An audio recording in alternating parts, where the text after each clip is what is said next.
Good morning, Daiwa fans, and welcome to a new day. It is the Daiwa BREAM Australian Open. New day, new venue. We're at Hawkesbury River for day 2 of the event, and we're moments away from the start, and I think it's a good opportunity to chat to some of our guys about day 1, how they went, and how they're feeling about day 2. Let's move on through and chat to some of our guys. We'll roll on down here. Ahmed, come and join me, my friend. I'm very well. How are you? You had an awesome day 1. Yep. Day 1 was good. Let's hope we can keep it up. Now, we chatted to you last night on the live about day 2, and you were praying for rain. It's overcast, but we didn't get any rain last night.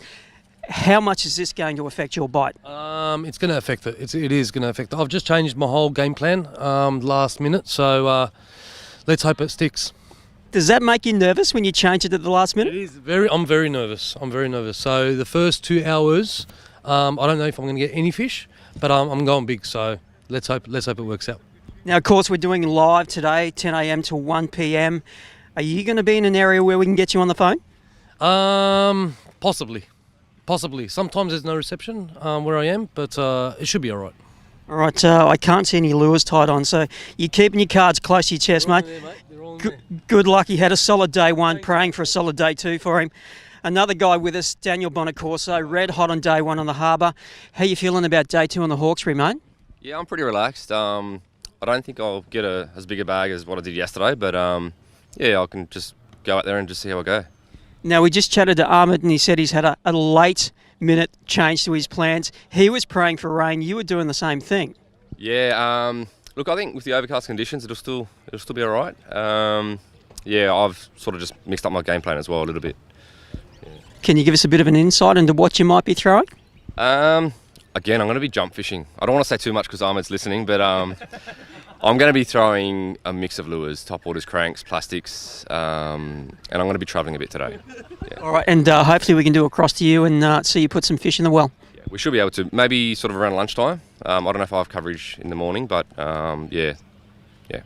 All right, mate, good luck. Don't get too nervous. So there we are, Ahmed and Dan, all set for a big day 2 on the Hawkesbury. We have a few more anglers to chat to.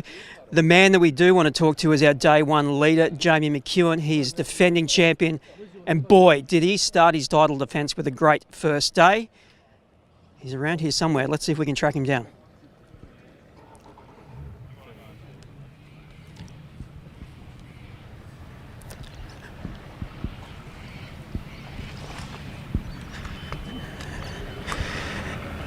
Here he is, Jamie McEwen, in his war paint, all ready for a big fight on the Hawkesbury today, mate.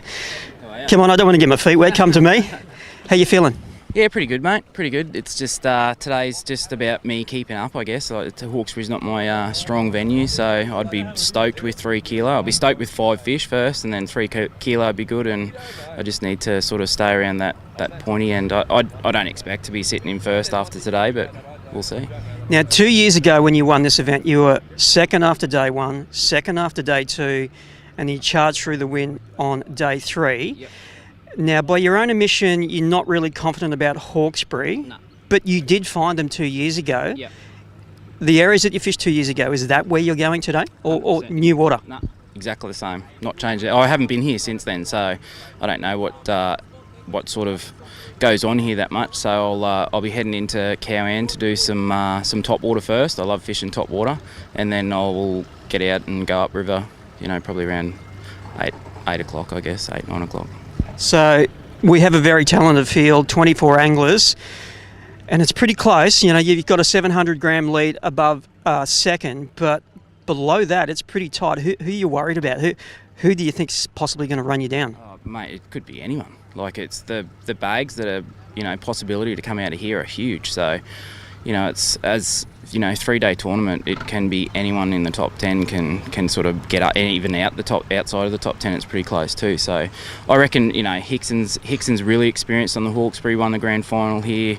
The local guys are, the guys sitting in second and third also fish here fairly regularly too, so it's anyone's, mate. So. And as we said a few times over the last couple of days, the 2 venues both potentially produce 5 and maybe even a 6 kilo bag, so you can never sit comfortably. No, that's exactly right, and that's what I was. It's still a long tournament left to fish out, so we'll see how it goes. Oh, mate. Good luck. There we are, our leader after day one, defending champion Jamie McEwen. We might scoot on down the pontoon here and we might go have a bit of a chat to Steve Morgan. We spent a lot of time with Steve yesterday when we were doing the live feed. He's always a great communicator about what he does and how he does it. So let's go have a bit of a chat to him.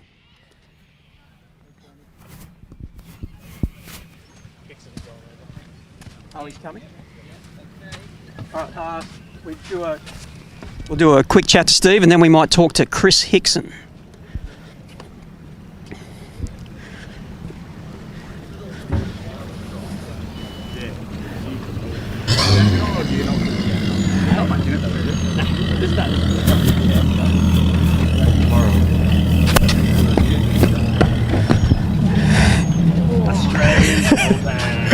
Here he is, Steve. How you feeling about day two, mate? We're on the Hawkesbury.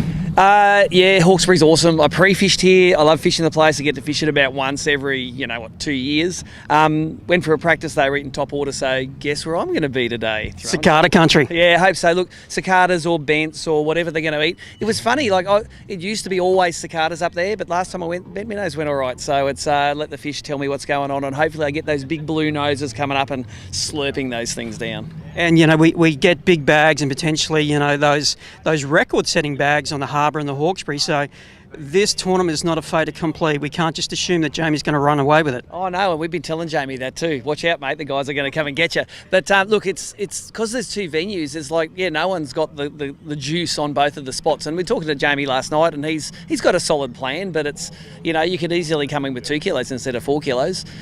See what happens today. All right, mate. Have fun. Go fishing. All right, so there we are. We've chatted to some of the guys. Chris Hickson over here, as Jamie said, he's one of the anglers to watch. And essentially anybody in the top 15 is an angler to watch because, as I've said many times, this waterway, just like Sydney Harbour, holds some stunning fish. It's going to be a close and very interesting day. That looks like Tom over there. Yeah, he left his phone at home. He had to go back and get it. Oh, okay.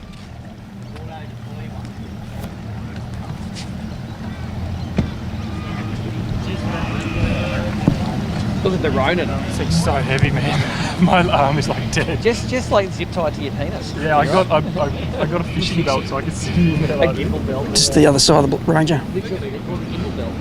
Comes that rain. Yeah, you see it coming on the trees there. Oh yeah, one little bit of... Yeah, mate, if you got one. Oh.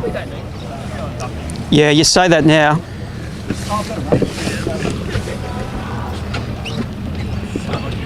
Do you want to talk to anyone else on that? Do you want to call Liam in and have a quick yarn to him? Or? Yeah, he'd be great to chat to. What? Thank you, man. What is the time? How much we got? 6:47. We've still got plenty of time. Liam.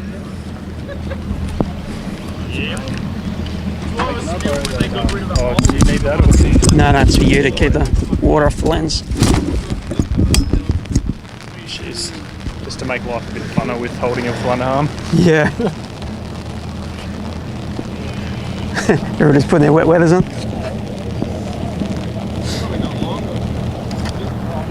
Taka said his were all wet. His wet weathers. You had to go in to get the fucking bung. Oh, did he have them on at the time? Yeah, you fucked up. We've all done it. Yeah, you fucked up so hard. I rocked up and I'm like, fuck, he's taking my jacket. Luckily I had this jumper and the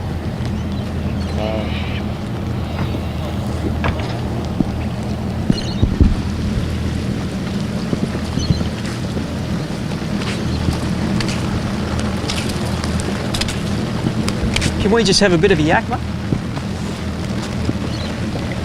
Sorry about the rain. It's all right, it's not your fault.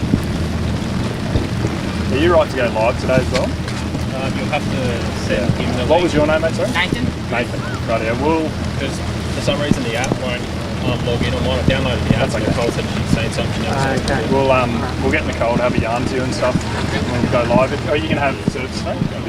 Yeah, I should have. Right, yeah, when you're ready.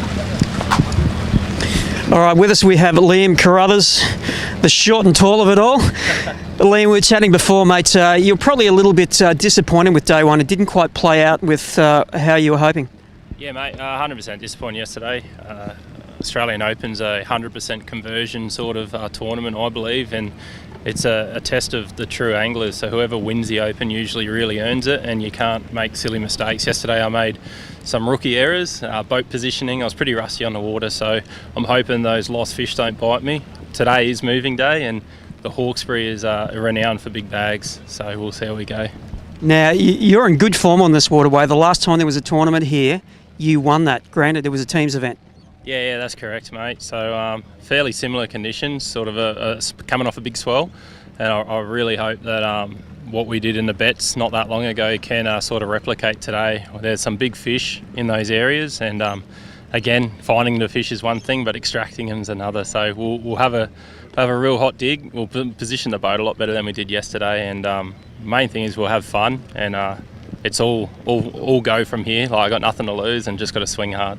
Sitting in 12th place, hump day, middle day, or in your case, moving day. Good luck. Moving day, thanks. There we are, Liam Carruthers, another one of our anglers in the Daiwa BREAM Australian Open. It's raining and we are getting close to the takeoff. It's going to be a great day too. I can't wait.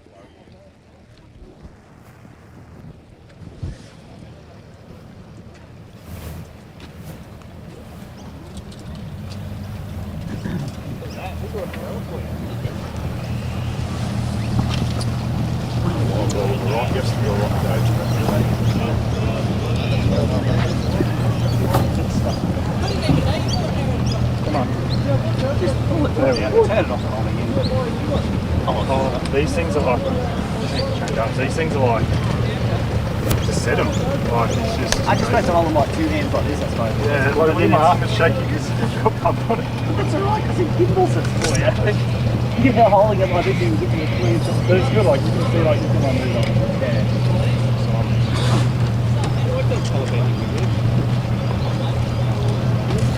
Just waiting on Tommy. Yeah, but if he misses the start, he misses the start, so you can interview him as he's late. Chuck his boat in. Yeah, it's Okay. over there. Okay. Oh, okay, so he's ready to go. He's launched. And I thought he didn't. Yes. how good am I looking to bring him brothers? Yeah, very well. One of the things I was really impressed about this day is how these Oh, yeah, that was great. And as I talked to the Cole last night, there's a lot of stuff we didn't get to do time. Yeah. You think that it's just going to end. Well, we were. Make sure there's no swearing. The audio yesterday is Yeah, I know. a lot of it. I know. She got upset when I told her. I said, I'm not saying you did a bad. It was an awesome job. Yeah. It's just that we shouldn't leave that No, good I live, not even live, that good fishing stuff on the ground. Because I think we'll probably use yeah. I'm going to just go through this. And I did a 5 or 6 week montage as well, and I published probably on my Facebook page. No, we had it coming in. Testing. And we may struggle to get to talk to the people that we want to talk to due to signal. So Depends. Telstra, the whole river Yeah. is good. Optus, I know Jamie said he might struggle. I'll struggle, but I'm going to film a couple of them, and I can film them on the phone, and I can trim them, and I'll send you some trimmed ones. So if I do it, I'll do a narrative with it as well. yeah. I know you have to get these things, so you can be able to use that as a 5-minute. That's a breeder. But yeah, it's important to have someone at that end to be able to prepare those and cue them up. Yeah. Dan will be doing fish all day today, so Nicole won't have to be doing any Okay, fish. guys, we've got about just over 5 minutes to go. I'll get you all to move back That's the sometimes to my right it'll show amongst all the yachts and stuff here. Oh no, that's because All Dan's right. updating. From my Yeah, right to Dan left. was just updating. This morning. When you hit update scoreboard, it takes a minute to update it all, and if you hit it again before it updates, it'll cumulative add to it. Okay. So if that happens, you just do another refresh. You know that Dan, if you hit refresh, update scoreboard too many times too quickly, you have an error where it goes to 10 fish. So when you hit update scoreboard, don't hit it every capture. Okay, yeah. Just do a few catches and then hit it, because if it hasn't updated, it adds, on the scoreboard it comes up as 10 fish. Oh, okay, Yeah, right. so I don't know if anyone's told you that. No. So don't, I normally, I'll just if even if one fish comes through, do it up on the Yeah, scoreboard. but if you do another one like right then, Yeah. don't hit, like it takes about 60 seconds to update, so So just every couple of minutes, Yeah, yeah. you know, put 2 or 3 fish in, Yeah. or do the few that you've got, hit update. So, I know instinctively you want to update after each one, but it actually takes 60 seconds to do all the algorithms, so.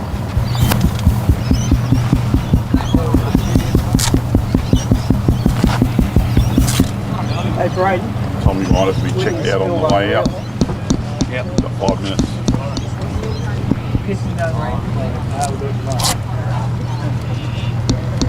Well, good, mate, you guys get some good stuff this morning? Yeah. I think this is Tommy, is it, in the dual cab? It's Tommy. Tommy up on 2, but he's on 2 wheels, that's Tommy. He's just going to park it on the ramp and pull over. No, he hasn't checked out, so. How far to? 55.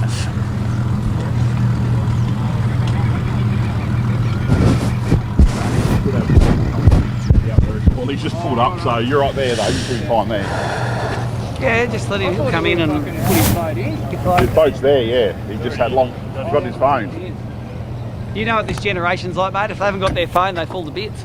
Oh, wait a sec, it's an app tournament. True. Yeah. But he should have talked to me. I'll just I'll get another iPad there. Yeah. You could just log in on the iPad and do it there. So. How's the Garmin trolling, mate? It's awesome. I've had it on since last February now, so it's 13 months old. And all I do is hose it. Look at it, it's all stainless, quiet. Spot lock's amazing. So I like it. It's servo controlled, but it's exactly like a cable steer one, and there's no torque in it. So. Oh no. Have you used the Ghost? But I see you absolutely Jamie's one, and I've looked at the bits of it and go, oh yeah. That's the game. I got it when they said I was using it. Yeah.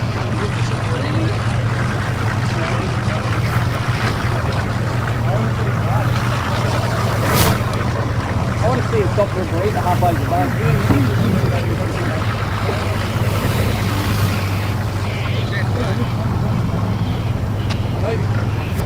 That's Tommy's boy. It's a bit longer than I remember. Yeah. Nice shot, Tommy. Hey, Tommy, show us your test. 3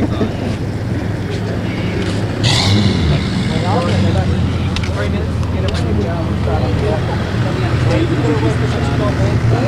do enough tournaments to know how it goes. It's very important that the sponsor is treated exactly the same as everything. As always.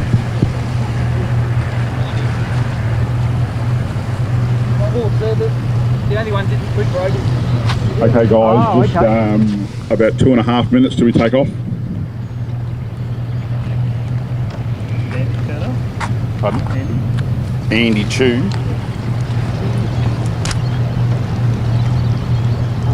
No, I don't think so. He'll be Wally Pay.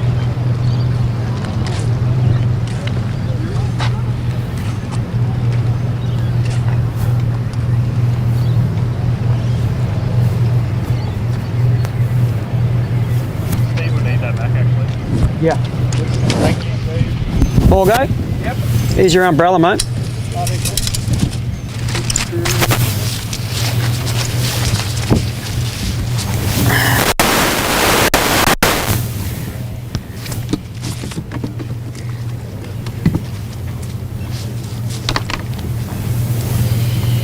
Hey, the thing with the digital one, it takes a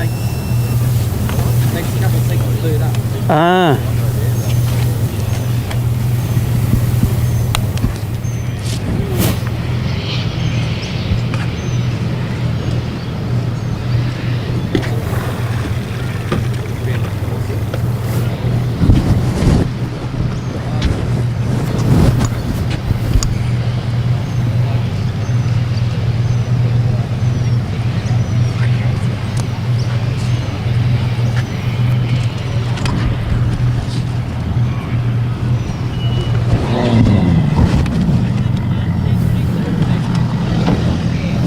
One minute to go.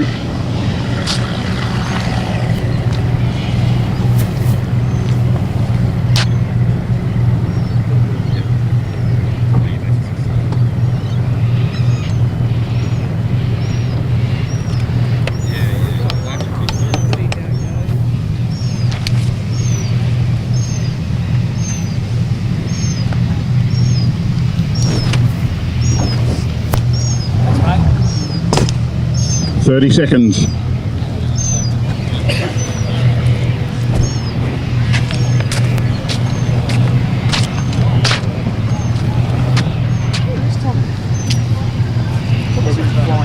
Probably trying to pay for parking.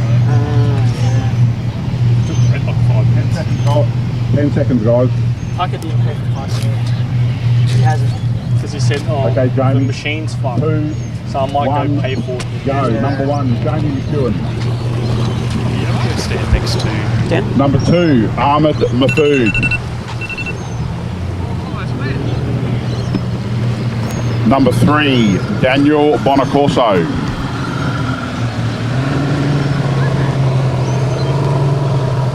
Number 4, Luke Rogan.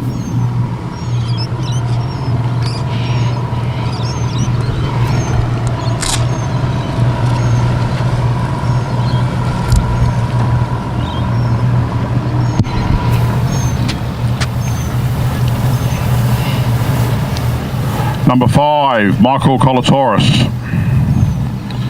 6, Blake Grady. Number 7, Christopher Hickson.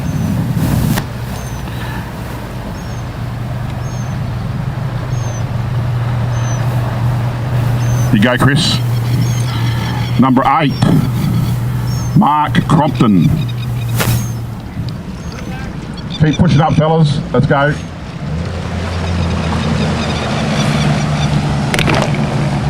Number 10, Peter Phelps.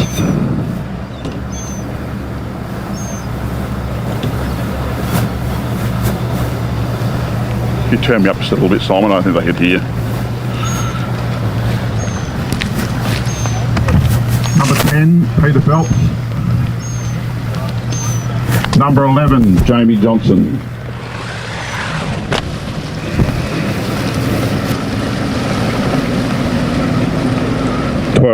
Liam Carruthers.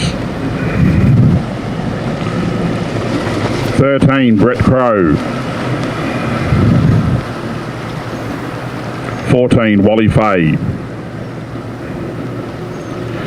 15, Brett Penphrase.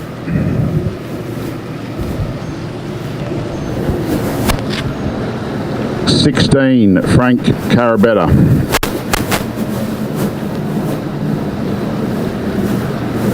17, Leo Yu.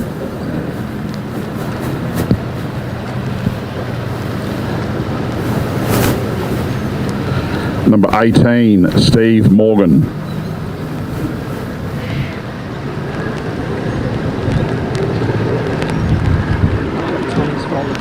Pardon? Okay. 19, Taka Kawasaki. 20, Bernard Kong.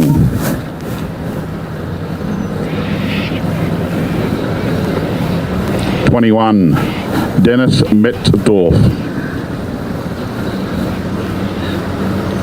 22, Steve Duff.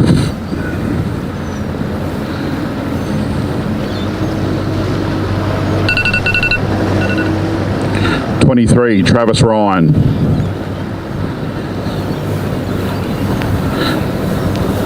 And 24, Cohen Moranti.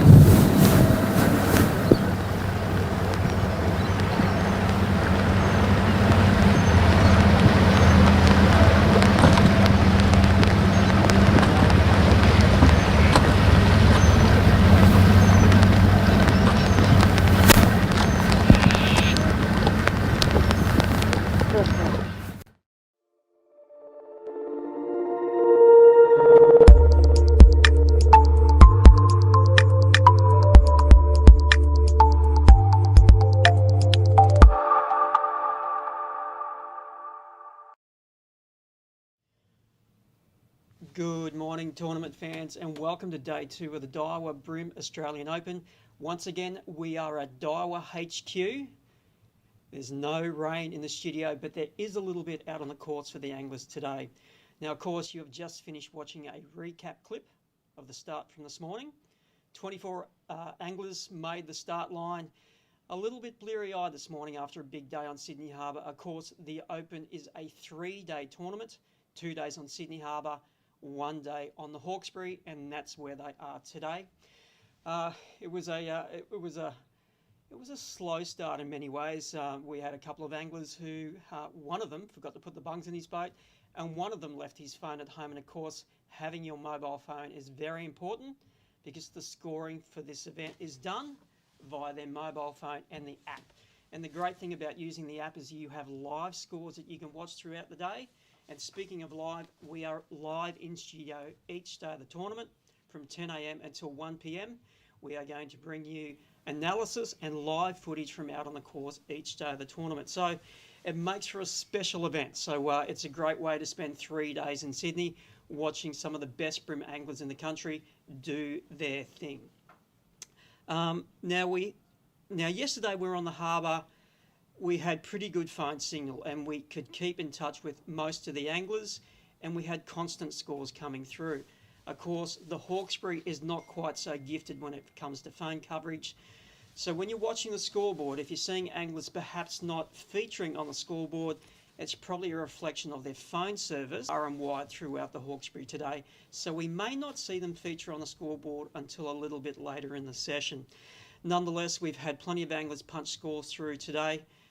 We've had a lot of fish captures come through via images, still images that they text through, and we've also had some videos come through of their great captures. So the anglers have got amongst them so far.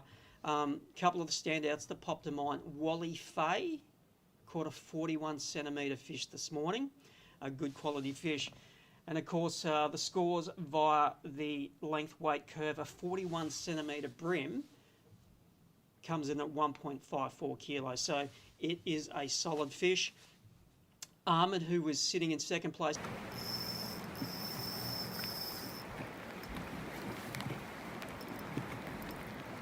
No. Oh.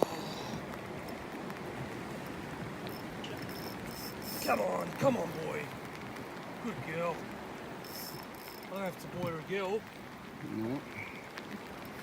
That's one of them. Oh, look at that donkey. Look at that donkey. Oh, well done. Yeah. Yes.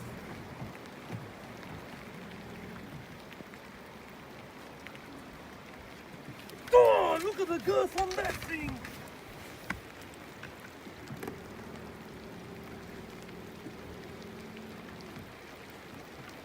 Tried to bury you a few times. We got the video of the capture come through, but so far he hasn't logged it into the app. He's on his phone to be able to log it into the app. So we're still waiting to see what that fish measured, and that gives you a bit of a run through of what some of the anglers have done so far. As I mentioned, the scoreboard is very much a reflection of who's got phone signal, as much it is a reflection of who's caught what today. Chris Hickson was sitting at the top of the scoreboard, bag that he would want to have to possibly, challenge for the win. But today is the weather. Now, yesterday we had blue skies, lightish winds in this morning. Hopefully getting a good top water bite this morning with that weather. So fingers crossed that it plays out as they've hoped. When we chatted to Dan and Ahmed this morning, Ahmed, whatever he decided to do, it worked early with that big fish that he caught, and a 1.5 kilo fish, so a great job by Wally there. Pete has 4 fish in the mover and shaker today, watching him live and watching him catch third place with a 10 fish limit for 6.635. Jamie McEwen, he has logged 2 fish into the app at a 700 gram lead over second. But Jamie, as I mentioned, he's fishing far and wide today and has limited phone signal, so we'll keep an eye on him as we progress through the day. Chris Hickson on kilos. So that's a bit of a rundown on what the anglers have done early this morning. We'll keep those catches coming through and sharing them with you. We have a special guest in studio this morning, and we are going to chat to him very soon. A guy who is very familiar with the Bream Australian Open, has fished many. Before we chat to our in-studio guest, we have Chromo coming up soon. This morning we were looking at the rain radar before, and there's plenty of showers coming through. The observers have no. So Chris Hickson is our leader so far, 10 fish for 6.759 kilos. Yesterday he had 3.213 for his 5. Today he's already improved upon that. He has 5 fish for 3 point leave. Chris is fishing Brisbane waters, and for people who don't know, the Open on the Hawkesbury, we start at Pittwater, which is on the southern end of the Hawkesbury system, and Brisbane waters is just on the northern side. So we're at day 2 of the Open. Jamie McEwen sitting in second place at the moment. You there? Hang on. Yeah, I've got you. How you going?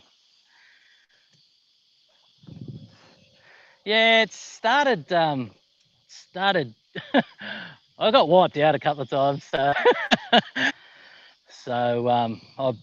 I've been what.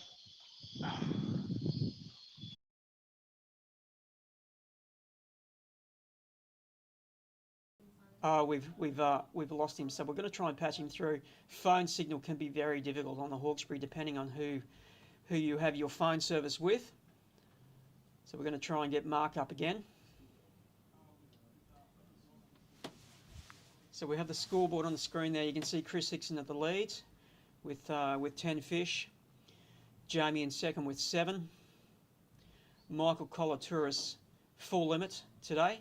So all up he has 10 fish for 6.635 kilos, holding down third place, and Luke Rogan sitting in fourth with 10 fish for 5 points.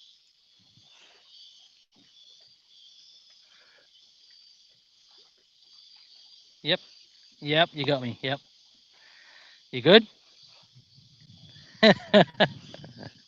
Well, I'm on the spot that I actually I did really well last year. Same tide, same everything. I was just waiting for it to get to the right time of day to come up here, and I've just sort of pulled up here now. I just got my 5th fish, so I'm just waiting on the and I think I dropped times recently. Yeah, if you're getting the chances at those sort of things, I guess I just got to get lucky now. So you've got an in-feet rod in your hand there. What do you got tied on the end? It's a cranker crab. I've got a 65mm cranker crab. I've got 6 pound the J thread finesse, and I've got 6 pound Evo. Actually, I'm running the Evo, and I'm fishing pretty deep. I'm fishing sort of between 10 to 7 meters. And so looking at the screen, the shoreline's just to the left of you. Run us through what you're doing technique-wise. So basically, I'm fishing a boulder, mate. I'm fishing one boulder. I know it well. You're casting up. I'm not going to say it's easy. I've got to be honest. You're getting the lure. You make a lot of casts for nothing, for not getting in the right spot. You're basically casting up as far as you can, and then trying to predict how long it takes to get down. It's 10 meters deep. You've got a sag in the line that's going to be running out. I'm looking like my rod is out here. I'm really fishing up there. So to be able to say it's easy, it's a balancing game. It's almost like riding a clutch kind of thing. Once I'm casting up right in ahead of me. It's going to take about 10 seconds, 10 or 12 seconds to sink 10 meters. And my line is going to sink at the same sort of, well, probably not the same rate, but it's going to sink and belly down. So you'll see in a second, once I get the lure down into the sweet sort of zone, and mind you, I'm fishing a boulder that's just here. I've got to try and predict when that's going to get to here, work it past it in the right sort of fashion, and then I only really get about maybe 10 or 12 seconds of good fishing time on that boulder, and then I bring it in and I do it again. So it can be pretty technical, really. You really got to pay attention a lot. So it's almost like the old blackfishing, staring at your float. Are you feeling for the bite, or are you watching the line for that telltale tick? Both, mate. Both. You sort of there's part of it now. You sort of yourself. You want to drag it along the bottom a bit, but at the same time, you just it's you take what you can get. You're feeling for everything. You're feeling for the bits and pieces, and you'll go, yep, that's over a rock. Yep, that's hitting the bottom again. That's that's a fish. So it's yeah, it can be pretty difficult at times, but you know, that's part and parcel of it. Well, Mark, we're going to leave you on screen, and we're going to let you do your thing. And I'm not going to chat to you. I'm going to turn to my right and chat to a guy that we have in studio with us, a man who I mentioned is very familiar with the BREAM Australian Open, having fished it in the past, both as a teams event and also as an individual event. Greg Cito, welcome to the studio. Thanks, Simon. It's been a long time since I've been interrogated by you, so I think it's probably about 8 or 9 years. So, it's been an interesting evolution. You joined the tournament scene as an angler. Yep. You joined the Daiwa family, and now you're part of the little empire that we have here, Daiwa Australia. Yeah, it's been a long and really rewarding journey. Actually, I think I started fishing ABT events in about 2006 or 2007. Had no idea what I was doing. I'd sort of been fishing for maybe about 8 or 9 months on my own and wasn't having much luck, and I came across the ABT events, and there happened to be one on Sydney Harbour in, I think it was Jan or Feb of 2007, and I thought, okay, I'll put my name down, have a crack. Hopefully I learned something from, the guys that I was fishing with, and, the rest is history, as they say. It was a perfect fit because you wanted to know more and you were happy to ask the questions. And ABT, the motto was always who shares wins. So you had the questions, and we and the anglers had the answers to help you evolve as an angler. Yeah, 100%. So, I think that that first event was a real eye-opener for me, not just around techniques and, fishing styles and locations and whatnot, but it was a real eye-opener in terms of what the community of ABT was about and what the tournament scene was about in Australia, and I think that really resonated with me. I had two interesting boaters that day. I think Richard Potter was one of them. Yep. That was a very interesting experience, flying around to Middle Harbour in his skeeter. The first time on a big bass boat. You were straight into the frying pan. Straight into the frying pan. Yep. And then the next day I was fishing out of a tinny with I think it was Neil Kelly. Yeah. So very, very different experiences, but rewarding nonetheless. And that's one of the great things about the tournaments is the diversity in personalities, boats, techniques, approaches, mentalities. It's a real melting pot. Yeah, so I think from that experience, what I gathered out of it was that, the community for the most part was really, really open to sharing. A couple of years later, I went to Tassie to the Derwent. First time fishing Tasmania, never been there before. I went as a non-boater. And I put a call out on, I think it was the ABT forums or something, asking if someone was willing to give me a ride. And I got this strange text message from a guy called Lee McKenzie. Yeah. And, Lee generously offered for me to pre-fish with him on the Derwent. It was a personal best on top of a personal best, etc.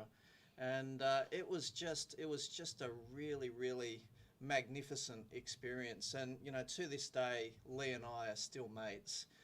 We don't speak to each other every day of every week of the year, but we'll probably catch up with each other on the phone a couple of times a year, and it's great. You make lifelong friends out of it. That's exactly right.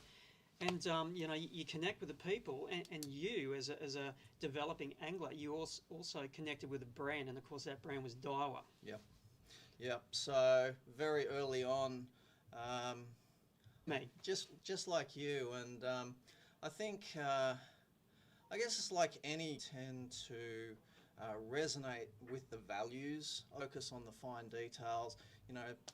Daiwa really resonated with me, and since that day, I've been a Daiwa supporter. And the very famous saying here one day, which we quite often refer to, and would you like to share that with the folks? Yeah, look, I think I asked our sponsored angler team one day, what was it about Daiwa that drew you to the brand, that resonates with you? And Grayson very eloquently put it that fishing is like ice cream, so we all like ice cream. But Daiwa's like the sprinkles that you put on the top of the ice cream and just make it that little bit more special. Nice. Yeah. That's a real Graysonism. Yes, a real Graysonism. Now, we've seen great evolutions when it comes to Daiwa and its tackle. We've also seen great evolutions in the tournaments, and what we're doing for the Open is certainly one of those next level steps, isn't it? Yeah. Yeah, definitely. So, look, I started fishing the Open in 2008, I think, with my brother Ian. That was the first time. It was a teams event. And I think I fished every Open from then until 2013. I think 14 didn't happen, is that right? No, we took took a break. Yeah, so till 2013, and you know, the evolution from the teams event, which was when it went to an individual event, I just found it that much more rewarding and that much more challenging. The premier event on the calendar, because it's you against the fish, and that's all it is. I think what we're doing now as a brand in terms of our presence in the digital space really lends itself to this format of reporting of the event that we've come up with this year. Now, you've got a few little, I suppose, nostalgic rods to the side there, and you've had those a long time, and they obviously mean a lot to you because you have not let them go, considering you don't fish much anymore. No, again, you know, we talk about a love affair with a brand. Well, these were probably my first love. So, you know, and I've got a couple here. I've got some of the old original Heartland rods and one of the old Battler rods. But, you know, we talk about innovation and we talk about the finer details. I mean, you look at how these things are packaged up in the rod bag. I mean, that felt rod bag, and I don't know if you can see it on camera, but you know, you open that up and they're all lined inside. It's just those fine details. I remember the first Heartland ZI, guys. I think it was a green bag like you've got there, and I zipped it open, and it was either orange velour or purple velour inside. Orange velour. Orange velour. Yep. And you know, this is 10 plus years ago that they released this, so well, you know, they left no stone unturned. No. Every part of the product was designed to the T and designed to wow the angler. Yeah, and that's what it's about. I mean, the Daiwa brand, you know, we have 5 kind of key core values as a brand, and the first one is to make it wow. So everything that we do as a brand is to make that experience wow. I think that, and it's not just about our experience and making our experience wow. I think everything that we're trying to do is to try and engage as many anglers as possible and as many new anglers as possible as well. Yeah. Because, you know, that's what the future of this sport is the new entrants, the new participants that are coming through all the time. As an industry is coming into the sport for the first time in probably a decade. Yeah. And so as a brand, Daiwa is all about making those moments wow to really engage those new anglers. And I think what we want to do is to grow our sport and make it accessible to everyone. And, you know, in today's age, there are so many things that pulls upon people's time and interest. Yep.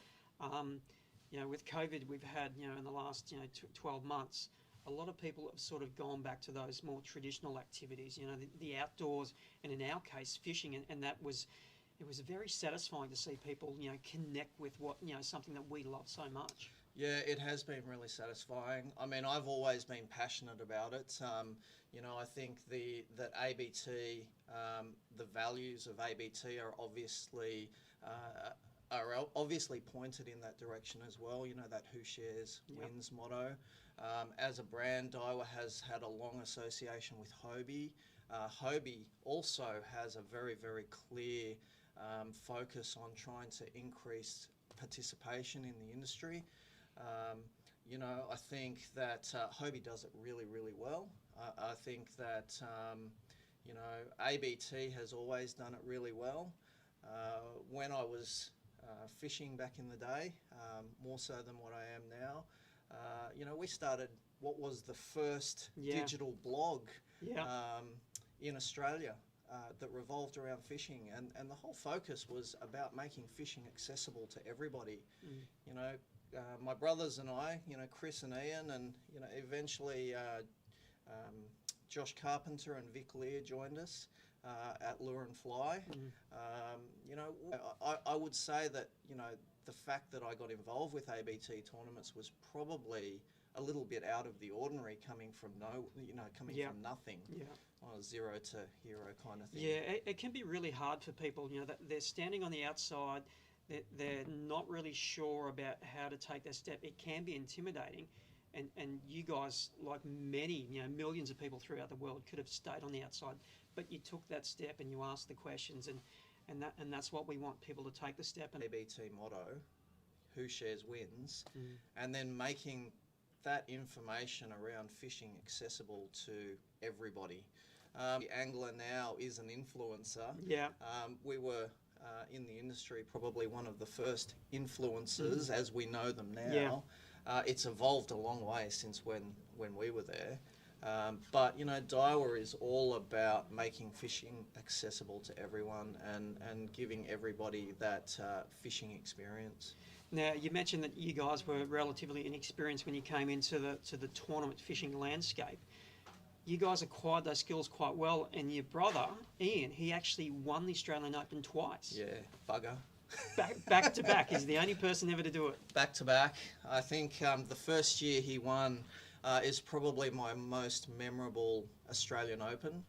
Not just because my brother won it, and you know, obviously Chris and I were extremely proud of him for doing that, but also because, you know, I choked it out on day 3 of that event.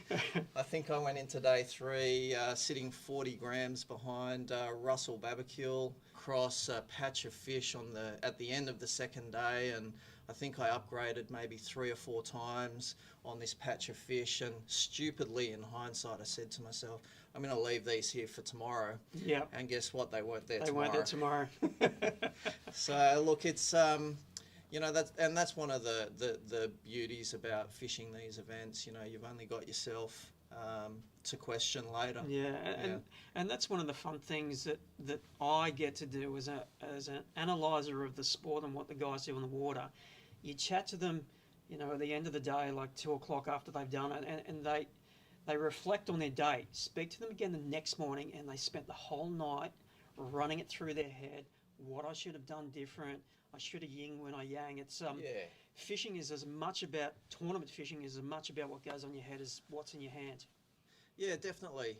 And I'd also add to that, for me, I always class myself as an average angler at best, right? You know, I was happy to have a go, and I really loved it. I really enjoyed the competition. I really enjoyed the camaraderie with the people.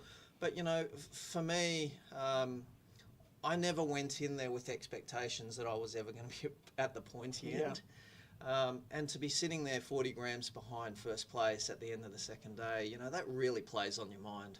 It sounds like it still eats away at you. It does still eat away at me occasionally. You know, the boys here keep telling me that I need to come out of retirement, and you know, you never say never. Yeah, and it's a big thing to be on the tournament trail, and especially if you want to be competitive, you need to spend a lot of time on the water, don't you? That was always the challenge for me, and that was one of the really great things that I liked seeing, the evolution of ABT during the time that I was there.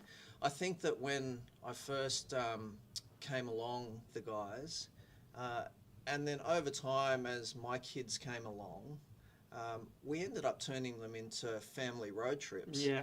And because I was fishing the scene, you know, the tour with 2 of my brothers, it became an extended family road trip. And you know, Nikki still says to me now, she misses those days where we'd jump in the car on a Thursday afternoon, take off for a week, you know, our favourite experience probably was fishing Tasmania. Yeah. What year was it, Simon? Probably 2000. 07, 08? 07, 08 Yeah. maybe. And the whole family came. Yeah. You know, and Nikki still remembers waving us all off at St Helens, you know, as we went out in the afternoon, the kids playing around on the water's edge. And that was a really great thing, you know, to see the number of guys bringing their families along, but also the number of, you know, really, really talented female anglers getting involved as well. And I think that that's something that, as a sport, we need to really foster and encourage. Yeah, absolutely, absolutely. Mate, well, thank you very much for your time. No worries. You have work meetings to get to. I do have work meetings to get to, and you know, I have been watching the coverage and sort of thinking, maybe the time's coming. For it? Yeah, maybe the time's coming, but you know, we'll see what happens. But best of luck to all the anglers out there. I know that the Australian Open, it really is about consistency, and I think that if you can bring in a half decent bag of 5 fish over 3 days, then you put yourself in with a pretty good chance. So you can't always rule yourself out. Well, I think, Simon, I guess my last point is probably that, you know, back when I was fishing it, I would have been happy with 3 bags of 3.5 kilos each day, and thinking that you know, you're in with a chance. But these days, you know, that's nothing. The anglers are definitely getting much better. Obviously, the techniques are getting much better. And it's one of the reasons why, as a brand, we continue to support ABT, is because this is where the innovation happens. Yeah. This is where the run-of-the-mill techniques that everybody uses in 2 or 3 years' time, they come out of these tournaments, and that's one of the real reasons that we support it, because it's kind of fostering that innovation, which is another core value for Daiwa. Nice. Well, sitting on his past history with this great event, I'm looking at the scoreboard on the screen there, and it looks like Jamie McEwen may have worked himself to the head of the pack. He's got a 4 fish limit at the moment for 2.531, so all up he has 9 fish for the 2 days, 7.37. Chris Hickson is now in second place. He has a full limit, 10 fish for 6.759 kilos. So it's going to be an interesting day and an interesting Daiwa BREAM Australian Open. Michael Kolatouris is holding down third place. He now also has a full limit on day 2, so well done to the guys. Of course, our anglers and our observers are sending through their catches through to the ABT bat phone. Video what you have on the screen now. This is beautiful. It's known as a bass yarn. Yeah, you buckled me. Not even that big. Great fish there by Pete. Awesome stuff.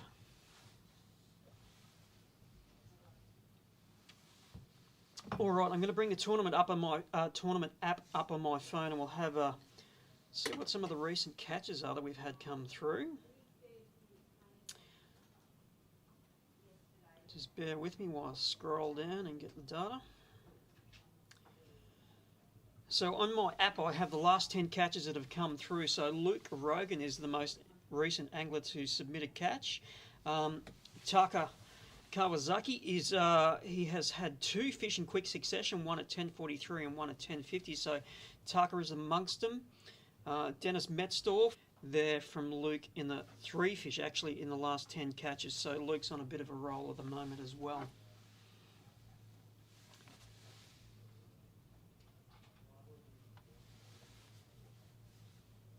We have live coverage today from 10 a.m. through to 1 p.m. Now we might struggle to get some of the anglers actually live today because the Hawkesbury has limited coverage compared to Sydney Harbour. We'll have enough coverage though that we can spend a bit of time with quite a few of the anglers, but we may not get all of them. When we chatted to Steve Morgan this morning, he said he was going to be fishing upriver, up Cowan. I think he was going to be chasing topwater munching bream, and we have limited service up there, but he did say he was going to record some pieces to his phone and Peter Phelps is moving to 5th place. He has 4 fish today, All up 9 fish for 5.225 kilos. Luke Rogan in 4th. Michael Colaturis in 3rd. Chris Hickson in 2nd. And Jamie McEwen is in 1st. Jamie, of course, is our defending champion and was a leader after day 1. And he's still on the number 1 spot. Armin Mahfoud was in 2nd place after day 1. We have no catches lodged for him so far. He's in 13th place at the moment, but as I said earlier, he will log his scores as he gets back into service with his farm. He's going to have limited signal today. At the moment, he has one fish logged into the system for 280 grams.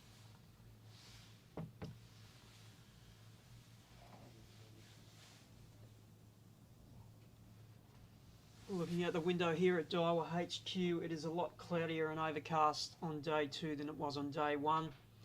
The forecast today was a 30% chance of rain. Tomorrow it ramps up to, I think, 80% chance of rain. And I think the guys will get quite wet tomorrow when they are back on the harbour for day 3 of the Open. Looking at the rain radar there on the screen, you can see those little patches over the Sydney region. Overcast and rain. We're seeing some catches roll through on the screen. Dennis Metzdorf there with a fish. Anglers observers. That looks like Mark Crompton.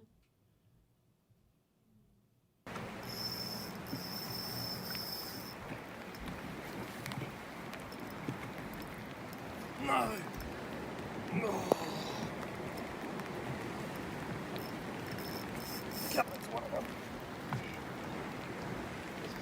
Oh, look at that donkey! Look at that donkey! Oh, well done. Yeah! Yes!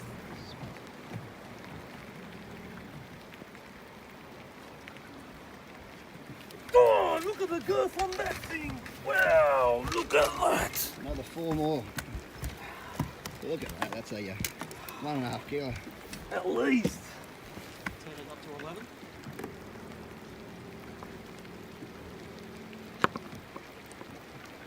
Tried to bury you a few times. Yeah, boy, yeah, mate. Yeah! I knew you'd follow that.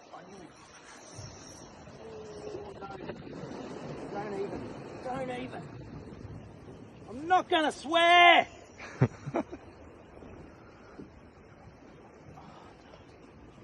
Don't.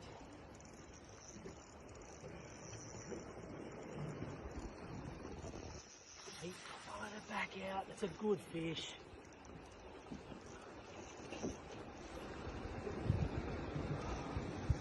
Wow.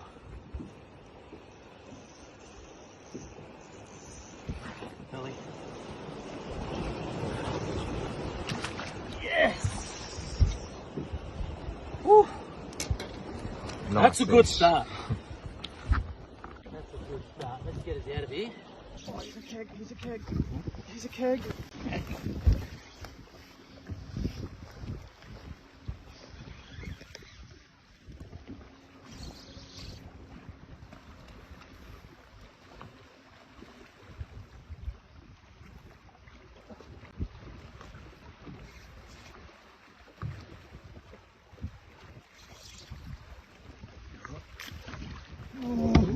Yeah. Sweet. Oh, look at him. Yes. That's okay, go.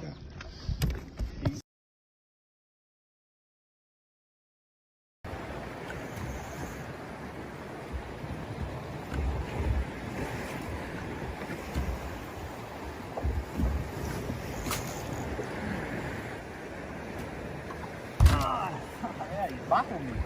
Not even that big.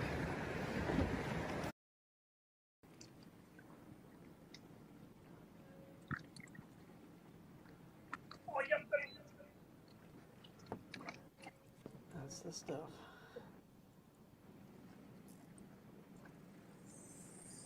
He's on the electric leading it out. Hit. Oh, he's a nice fish. Come on.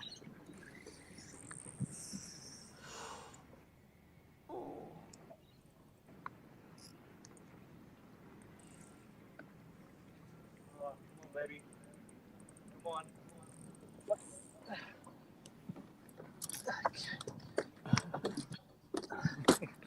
Trouble with the net. Trouble with the net.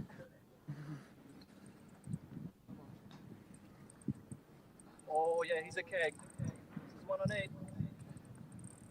He's a kilo. Come on, baby. Well done. He's probably about 1.1, 1.2. Oh. Just fell out.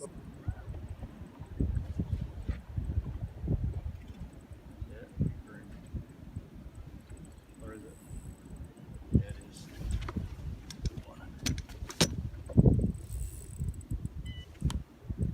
It's about a fish, Blake. Is that? It's about a fish. Yeah, good one. One that's going to help me.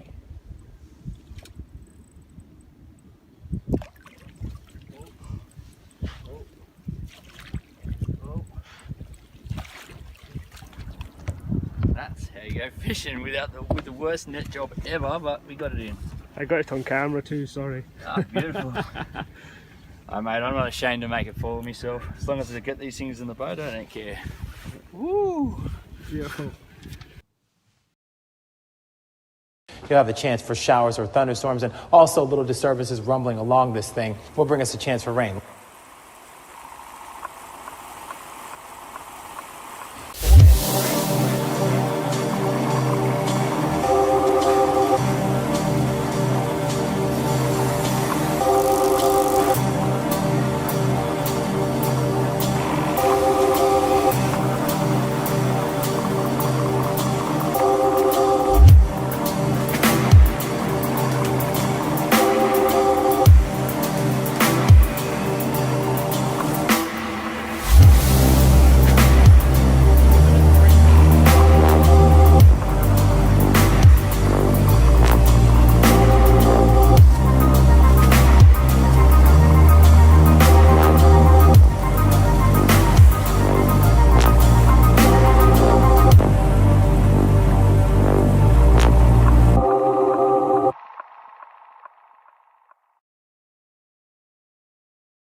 Hey, we're back live, Daiwa HQ. We've just had a look at some of the catches from earlier today and some of the great Daiwa ads that we have running through our marketing landscape at the moment. So we are having, as I suggested, trouble getting some of our anglers on the line.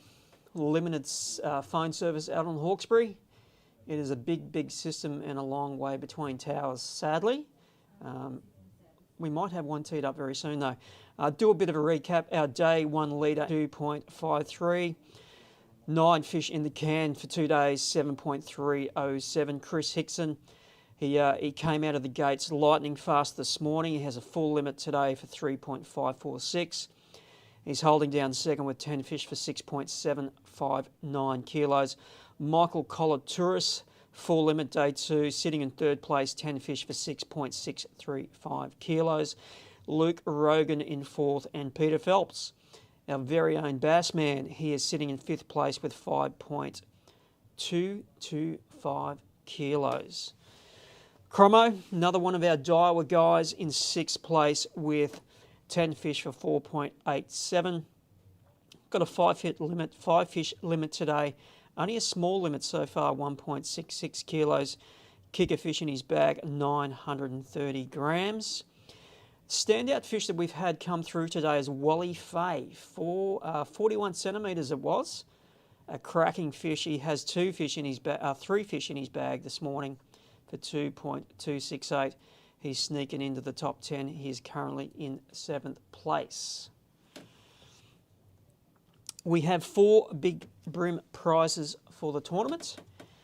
We have Daiwa in-feet rods to give away, plus a reel as well for the 4 heaviest fish for the tournament. Yesterday, the biggest fish that came through was 38 centimetres and belonged to Brett Penpraise. I can hear the crackle of an angler on a live feed, so hopefully we can get them onto the screen very soon.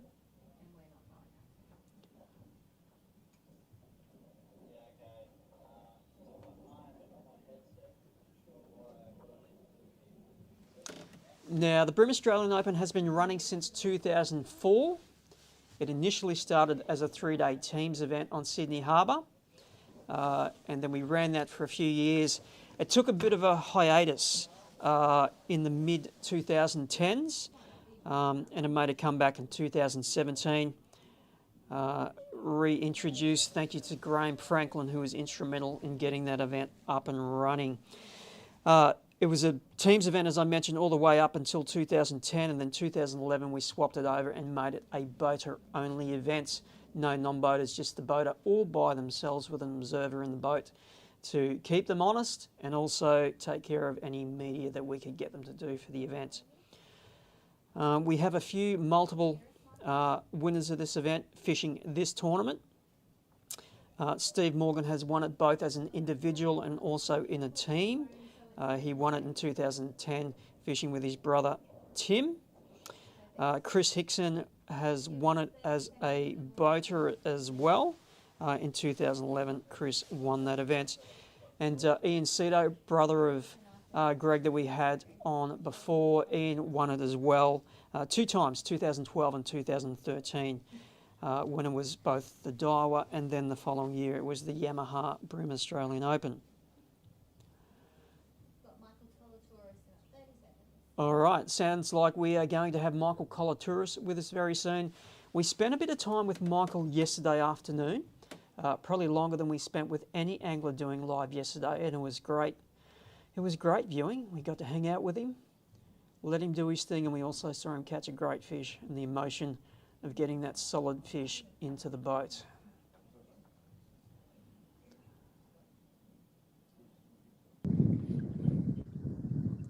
We are live with Michael Colatouris now. Michael, can you hear me? Michael, can you hear me? Oh, yeah. Hey, guys. How are we? Mate, how are you? To be honest with you, I'm having a really good day. I just got another probably 1.1 kilo fish.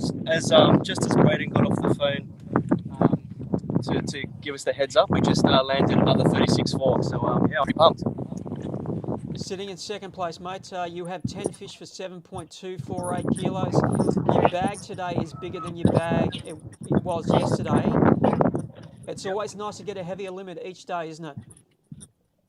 Oh, to be honest, Steve, Simon, sorry.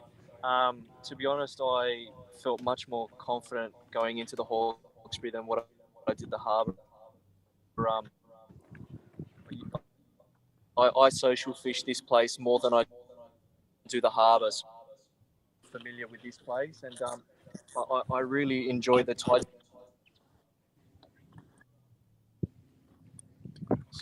Are you there? Yeah, mate, we've got you. It's just a bit glitchy with the weak signal. Oh, okay, yep.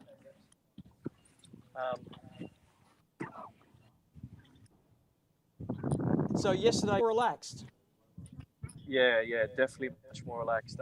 If you can go into day 2, I felt much more confident day 2 than I did day 1 or day 3. I really love fishing the Hawkesbury, and one on the harbour, and hopefully get a few more big upgrades.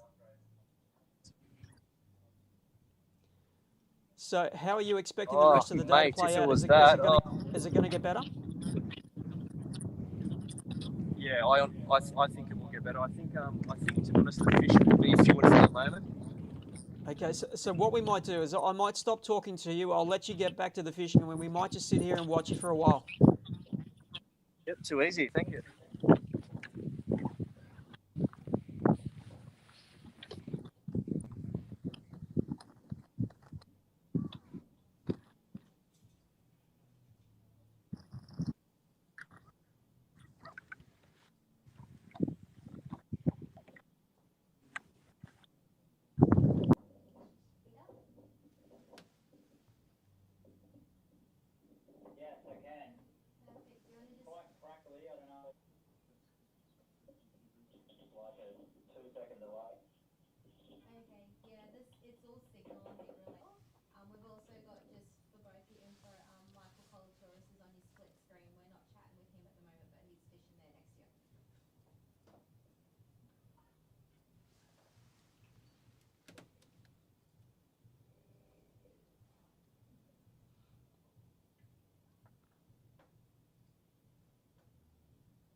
And also joining Michael, we have a split screen.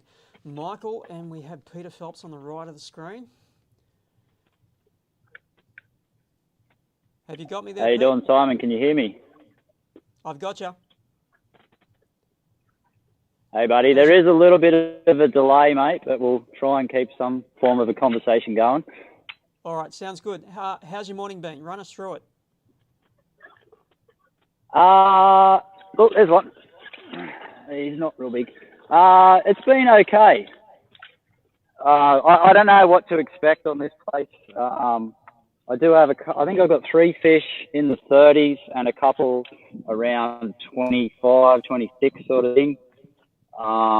It started out really slow for me. I pulled up out the front, big fish in the wash.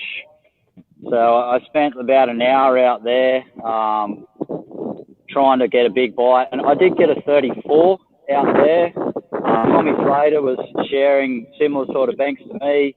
He said he got busted off. And so it gave me a little bit of incentive to stay there.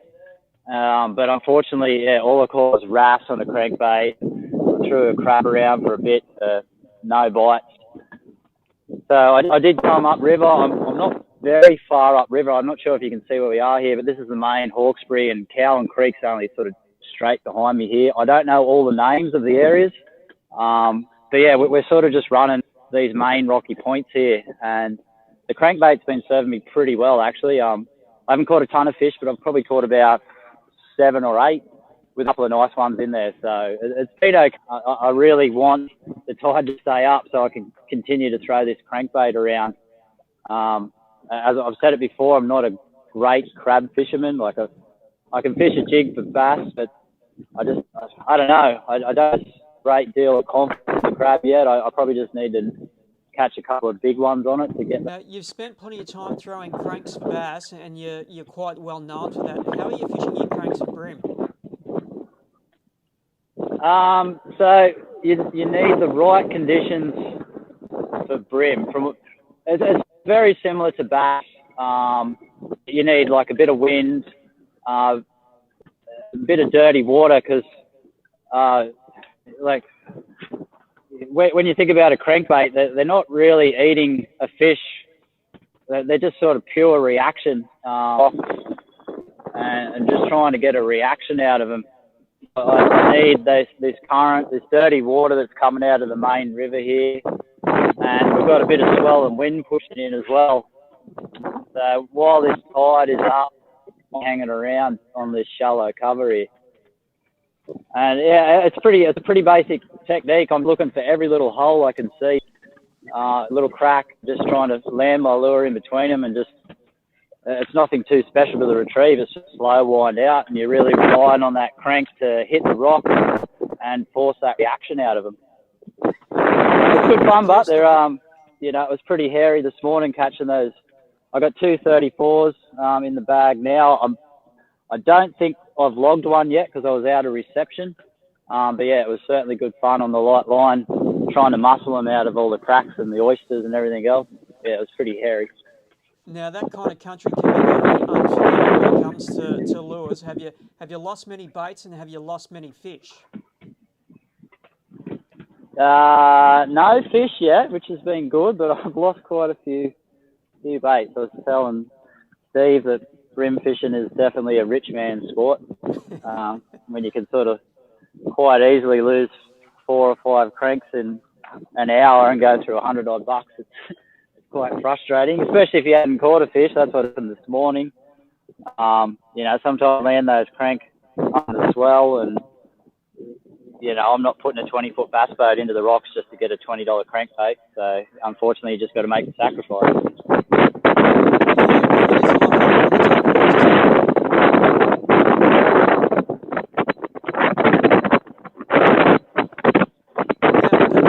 What was that, mate? I'm breaking up a little bit there. Has it been raining? Is there much wind out there at the moment? Fair breeze here. We're just inside the and it's blowing in off the ocean, and we've got all these little rain squalls going around. It's been quite annoying actually because I've had the rain gear on and off like 4 times because it rains just enough that you got to put it on, and then the sun comes out and you're stinking hot again. So it's been a little frustrating, but I just thought that last good fish I got was like perfect conditions, and I was sort of working my way up Cowan Creek.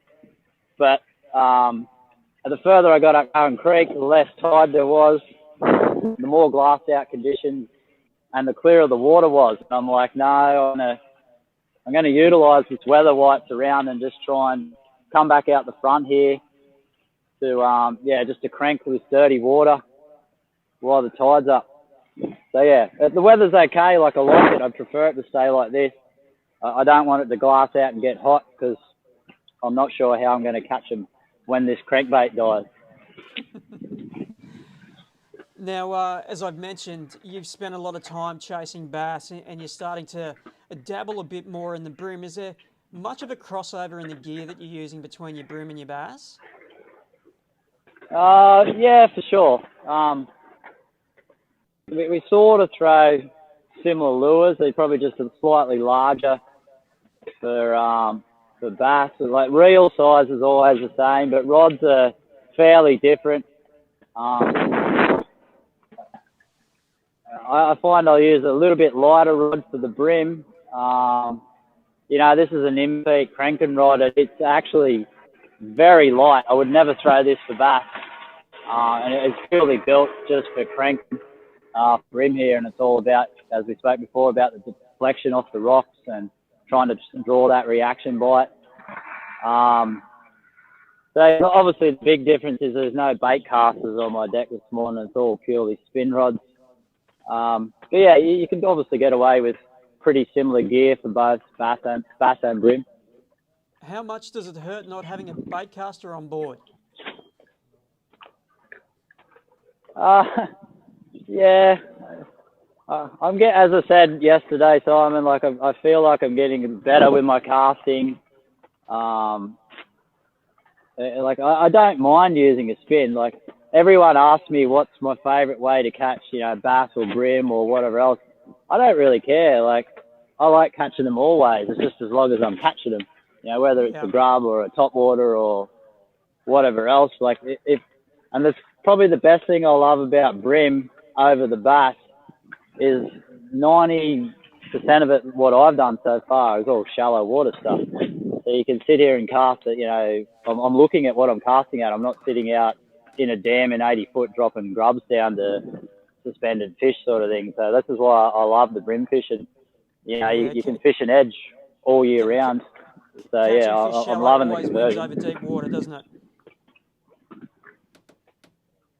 Yeah, for sure. That's generally my answer when someone asks what's my favourite way to catch whatever it is, and it's generally just as long as it's shallow water fishing, I'm happy. Yeah. I always joke that if I can't touch the bottom with my rod tip, I'm fishing water too deep. Yeah, well, that's one way of gauging it as well. Yeah. It's probably a good thing about bream fishing is like obviously sounders are quite important these days, but it is handy not to sit there staring at a screen for a full session trying to catch fish directly underneath you. It's nice just to give the shoulders and neck a rest and just look out at the horizon and what we're casting at. Now, we had a good chat yesterday about your thoughts with your fishing and how you're doing some different stuff to provide some new challenges in your life. When it comes to changes in your life, you've also recently become a dad. How's that affected your time on the water? Yes. It's obviously been quite hard. I don't fish nowhere near as much as I used to. Having the little girl now is a lot more responsibility at home. So hence why the conversion over to bream was a little bit easier. As I mentioned before, like I work pretty well 50% of the weekends of the year. So it's too hard to get time off work and, have enough time to be at home with the family and to fish, like just commit myself to one series, whether it's bream. This year for me, all of that. I'll fish both series when I can, when family obviously comes first and then work, unfortunately. Glenbourne next weekend. What's the word? How's the place going to fish? I haven't been there since the Open last year. I'm sure plenty of people out there may have heard what happened up there. We had a little accident with some fish, and I sort of just got a little bit over the place. But I hear good reports. The lake has been rising pretty steadily for the last 6 months, which is good. It's always good for a freshwater fishery like that. And the fish are in good nick. They're recovering from the drought. They're starting to get fat again. There's plenty of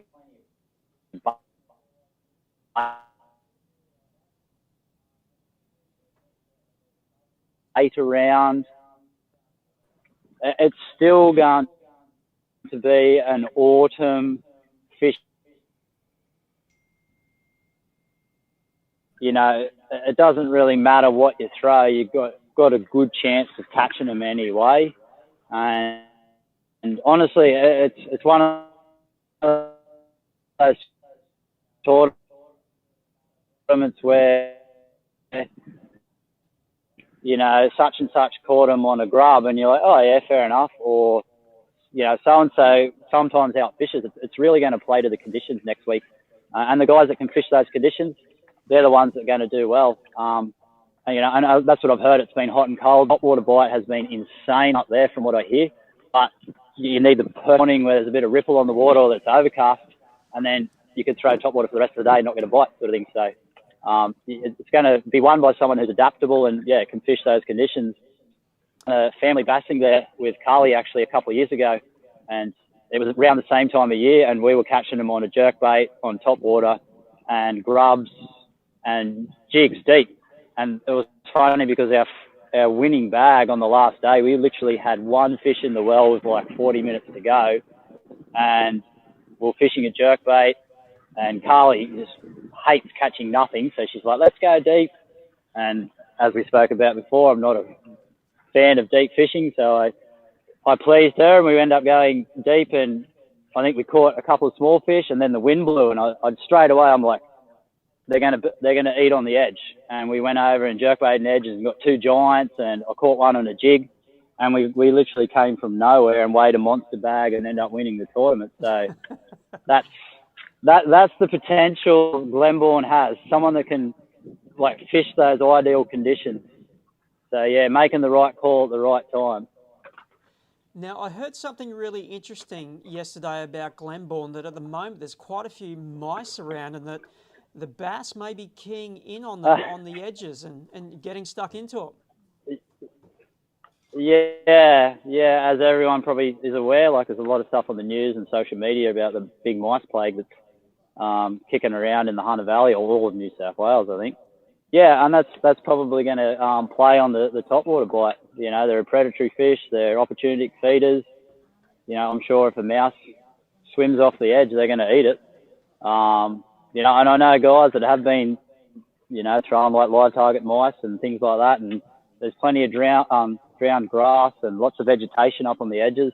So there's potential there to sort of key into a mouse bite, which is pretty cool. Like, I never thought I'd hear someone talking about they keyed in on a mouse bite to win a tournament. No, so I'm looking forward to seeing the coverage and the results.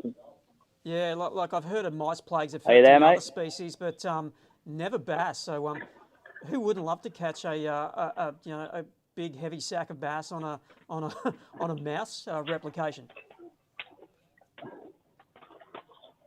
Yeah, that would be very cool for sure. All right, mate. So we might just sit back here, and I'm not going to chat to you for a while. I'm just going to let you do your thing, and we'll watch you catch a few fish, hopefully. Well, I just done my little run of what I thought was going to produce a fish, and we didn't really get much. Unfortunately, now I'm just looking around, and that tide is getting pretty low, and all the rocks are pretty much just covered in kelp now. So I've lost that sort of deflection reaction bite with all these rocks, which is unfortunate. Well, mate, I'm sure you Because I would love and continue to catch just them. to keep running this crankbait for the rest of the day. I might have to change spots here. All right, mate. Well, we might let you go. All the best for the rest of the session if we don't get a chance to talk to you again soon.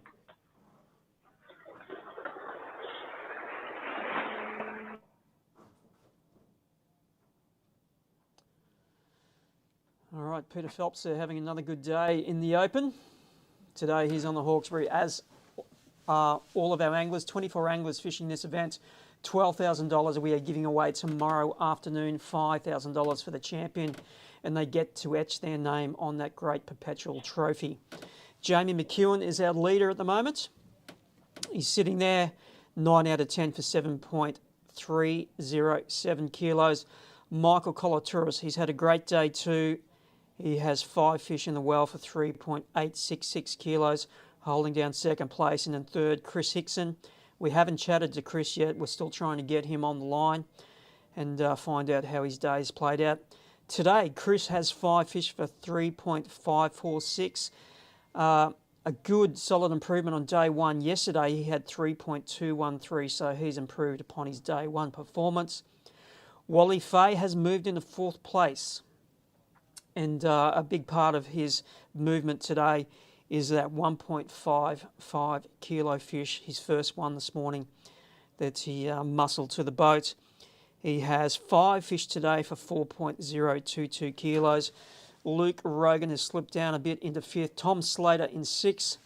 Another angler that we haven't chatted to yet today. Hopefully we can get him on the line soon. Mark Crompton in 7th. And Peter Phelps in 8th. Brett Crow in 9th. And Liam Carruthers in 10th place.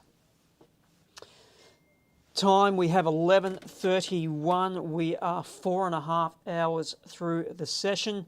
Anglers will fish through until 2 p.m. and we have live coverage until 1 p.m. Tomorrow they are back on Sydney Harbour, 3rd and final day. It is payday tomorrow afternoon in the Daiwa BREAM Australian Open. We're frantically trying to get some more of our anglers on the phone. Service is very patchy, patchier than what we anticipated.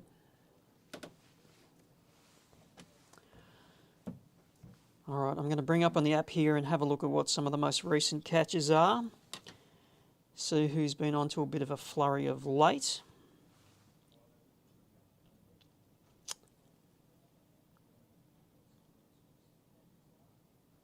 Michael Kolotouris was the last angler to log a fish into the app. Oh, we've had a refresh. Tom Slater has the 2 most recent fish logged in.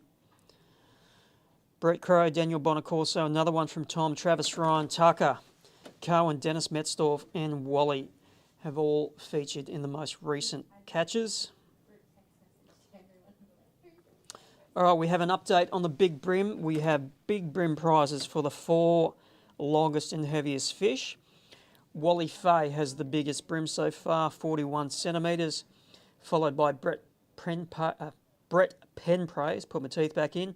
His first fish yesterday, 38 centimetres. Jamie Johnson in third with 37.5 and Jamie McEwen in fourth with 37. We actually have 2 fish, 2 37 centimetre fish, Jamie McEwen and Tom Slater. So a close scoreboard there for the big fish.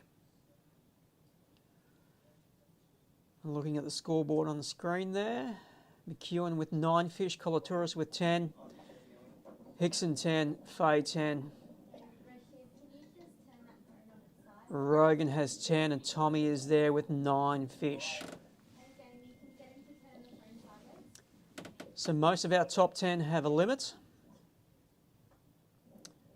If they don't, they are 1 shy of their full bag for the tournament.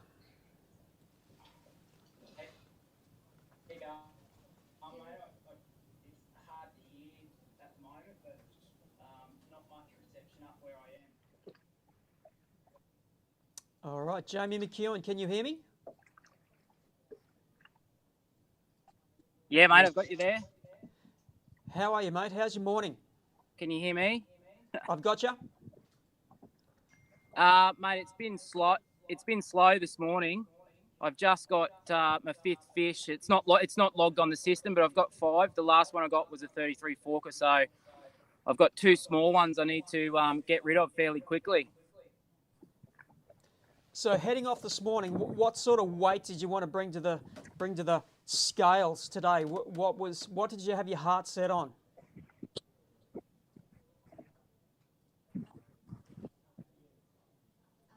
Mate, I said to you this morning I would be absolutely stoked with 3 kilo. You confident you're going to get that? Mate, I think, just looking at the app, I think I've got 4 fish at the moment for 2.5 or something. So I've got my 5th fish, and it's 33 fork. So it should have me up in that 3 kilo range. It's just not logged because I haven't got reception on my phone. All right, mate. You want to give us a bit of a tip on where you might be? Yeah, mate, I'm up Spencer at the moment. Just dragging crabs in deep water, going through plenty of gear. I've lost 2 good fish and dropped 4 with spat hooks. So I had to really wait for the tide to start running out, and it's happened probably in the last hour. When I caught my first fish was probably when it started to trickle out, so it was a little bit behind. So I really just had to sort of bite down and stay up here and just wait, be patient. For the folks who don't know, how far of a run is Spencer from the takeoff at Bayview? Not really sure, mate. I stopped at a couple of spots on the way up because I knew the tide would still be running up here. So I think it's about 40 odd minutes to get back to the start. So yeah, once I'm up here, I'm committed. There's nothing else I can do. So I just had to just wait it out, and it's sort of finally started to turn on a bit. One of your greatest attributes as an angler is that you are patient, and you need to be when fishing crabs down deep. So, 4th cast, I lose a crab. So you got to spot lock, tie a new one on, and then go with that. So I've got 2 small ones that I caught a bit earlier that I've just got to get rid of, and I'll be pretty happy. Like I'm happy already. But I'll be really happy if I can get rid of those smaller ones. So how many crabs did you have in your tackle box when you arrived here for the tournament? Mate, I had about 100 when I arrived at Lake Macquarie, and cringe back there, I've probably got about 30 left. It's all right, mate. We've only got a day and a half to go, so you may have got it just right. Yeah, mate. Yeah, that's what I've got a box stashed away that has that 30 in it. So I put, like a quota in for today, and thought I need to be so I can be comfortable tomorrow and not panic about losing crabs. I need to have that 30 in the box. You need to get that winner's check to break even with your crab expenses. Yeah, pretty much, mate. Lake Macquarie win is just going to replace the crabs from the whole week, pretty much. It's good to see you reinvesting the money into the sport. Yeah, mate. Yeah, got to have them, or you're not going to be up there. I don't reckon myself. So that's what I do. Well, mate, you seem quite upbeat and quite content with the way the day's rolling out. We'll let you get back to it. Thank you very much for your time. Thanks, mate.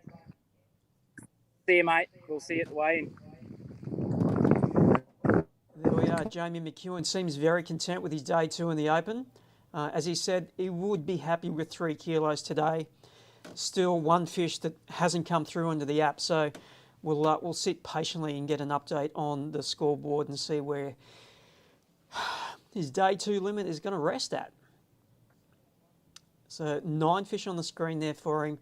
We know he has 10. We're just waiting for that 5th one to go through. Michael Colatouris in 2nd place. Do a refresh on the screen. We'll bring the rest of the places.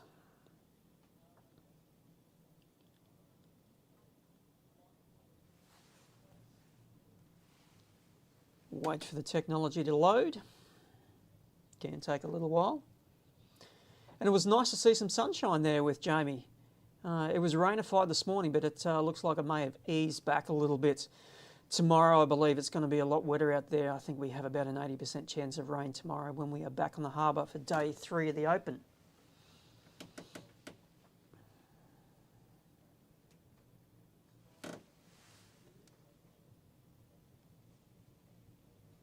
We are still trying to tee up a few more anglers to cross to. Phone signal is always an issue when you come to the Hawkesbury. There we are, Jamie on the screen, Michael in 2nd, Luke Rogan in 3rd, Chris Hickson in 4th, Wally Fay in 5th, 6th Slater, 7th Crompton, 9th Phelps. 8th is Phelps, 9th is Jamie Johnson, and 10 is Brett Crow. Just about everybody there with the limit. We have 2 anglers, Peter Phelps and Jamie Johnson, still 1 fish shy of their limits. The standout fish for the tournament so far belongs to Wally Fay, his 41 centimetre fish from this morning.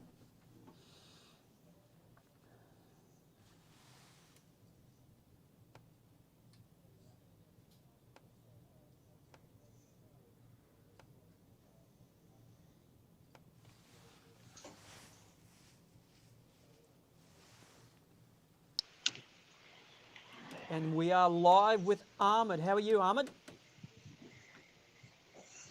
How you going, mate? I'm really well. How are you?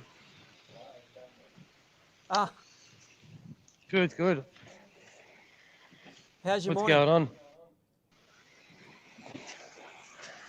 Yeah, it started off better than I expected, and then couldn't capitalise on the bites. I've lost, I think, 3 or 4 really good fish. I've got 1 really good one. Yeah. So the big one you got this morning, how long was it? I think it was 38 fork. 378 fork. So 38 fork. It was an awesome fish. Your passion came through over the video. Sorry, what was that? It was a great fish. You were over the moon with that capture. We could tell on the video. Yeah, it was a very it was very difficult to bring it out of. So I was very happy that I pulled one of them out, but I had another 3, I think 3 or 4 same opportunities, but just didn't land them. And what'd you catch it on?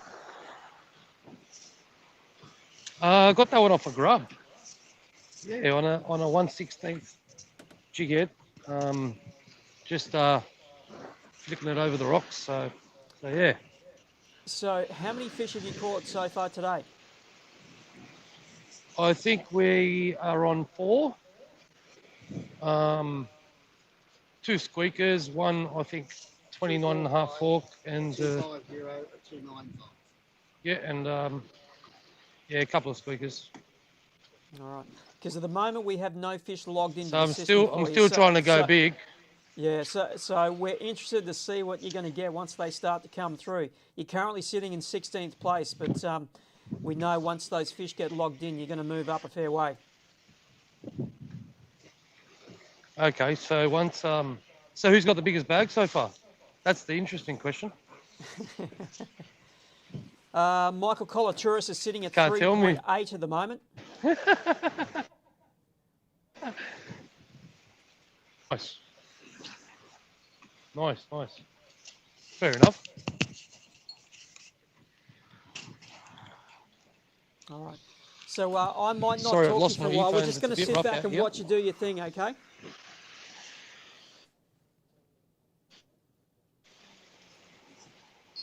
Come on. Oh. Yes. Yeah. Oh. Yeah.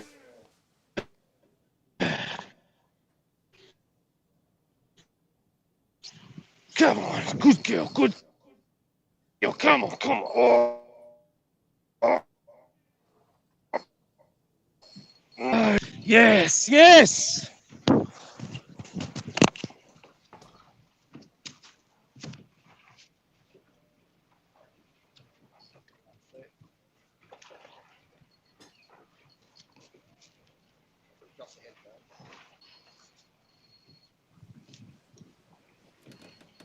That's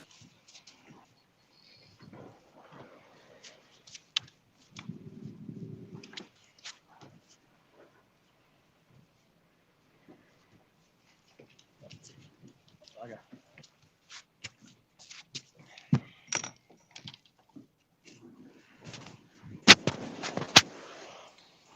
Yeah, sorry about that. Got excited for a second. That's exactly what we love, mate. Well done. Yeah, but it's the wrong species, so yeah.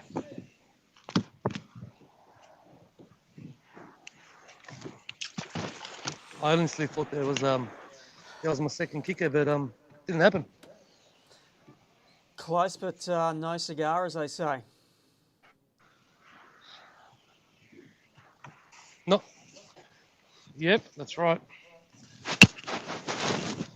Fair enough. It is what it is. All right, we'll just sit Keep back here battling. and watch you, mate. No worries.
Might leave Ahmed there. As you can see, the signal is rather sketchy, as it has been for many of the anglers today out on the Hawkesbury. Let's do a bit of a recap of the scoreboard. Jamie McEwen. We chatted to Jamie earlier and he said he had his 5th fish in the well, but the scorecard at the moment is only showing for 4, so he has 9 for 7.3. In second place, Michael Colatouris. He's probably been the standout angler so far today. 5 fish for 3.86. All up, he's got 10 for 7.248. Luke Rogan, 2 consistent bags so far today. Yesterday he had 3.44. Today he's got 3.66. He's holding down 3rd place. Chris Hickson, one of the anglers who came out of the traps very fast this morning. He had 3.21 yesterday. Today he has 3.54.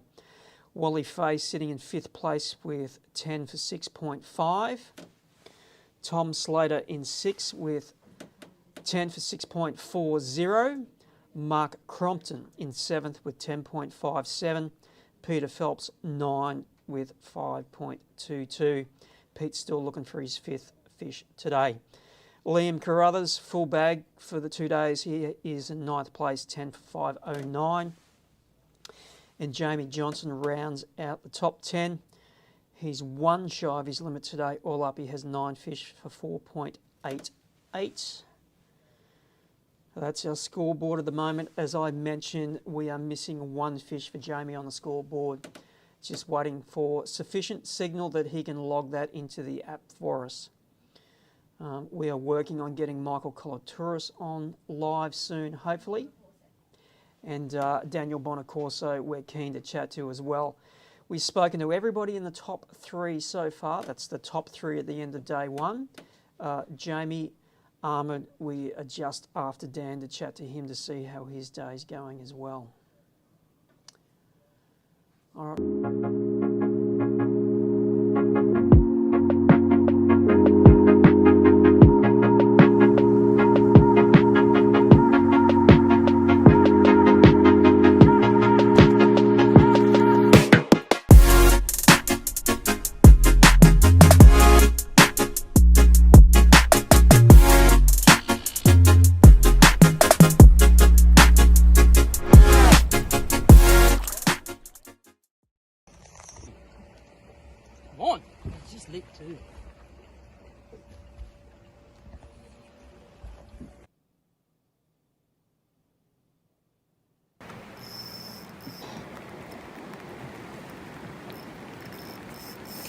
Come on, boy.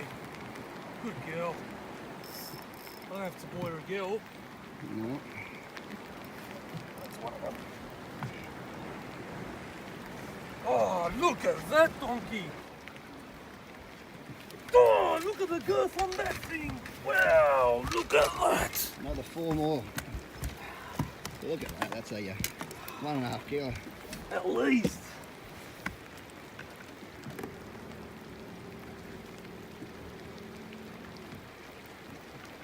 Tried to bury you a few times. Yeah, boy, yeah, mate. Fuck. Yeah. And we are back live, and on screen we have Daniel Bonacorso. Dan, can you hear me? Hey, yes, I can hear you. Can you hear me well? I've got you loud and clear, mate. How's your morning been? It's been an absolute shocker. Everywhere I've gone, the first half of the morning just couldn't catch a fish. The last hour I probably lost about 3 or 4 fish. Nice ones. Mostly at the boat, 2 at the net, 1 dusted me. It's been a shocker. So how many you got in the app so far? Only 2. You're starting to get a little bit frantic? But yeah, I don't think I'll hold anywhere near the top 10, but I won't give up yet.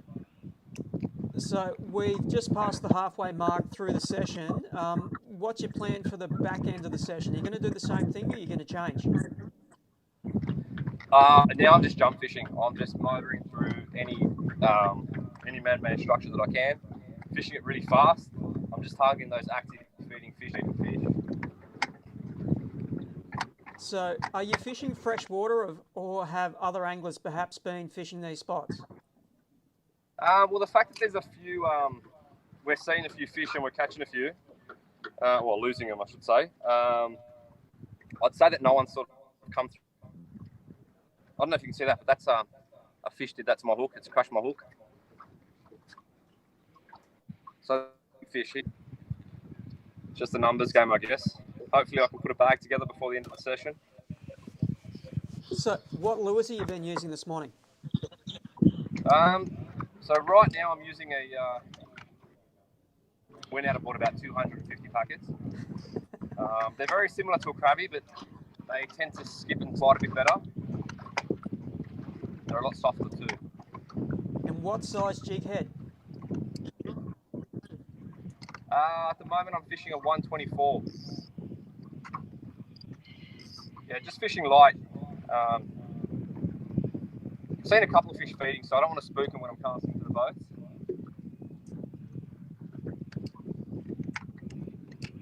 And how many casts would you put in on a boat?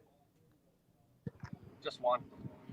It's not what I normally do, but you know, I am pretty desperate, so I'm just targeting those active eating fish. Normally you cast in. What's the sweet spot? Is it the keel or is it the anchor rope? What might it be? It doesn't, at this point, it doesn't really matter. I just want to get my lure in as close as possible to the boat. I find that in this clear water, as soon as the lure goes anywhere near that boat, any bream that's on this side of the hull will see it. Yeah. And they'll either take it or they'll spook. So, yeah, I'm just trying to fish really fast. And like I said, I found a few fish, but I've had everything go wrong. The last one got stuck on my line got stuck on a barnacle that was on the hull. So just, yeah. All right, mate, so I might stop talking to you for a minute and we might just sit back here and watch you for a little bit, hey? Yep, that's fine.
Later, morning, Tom. How's your day?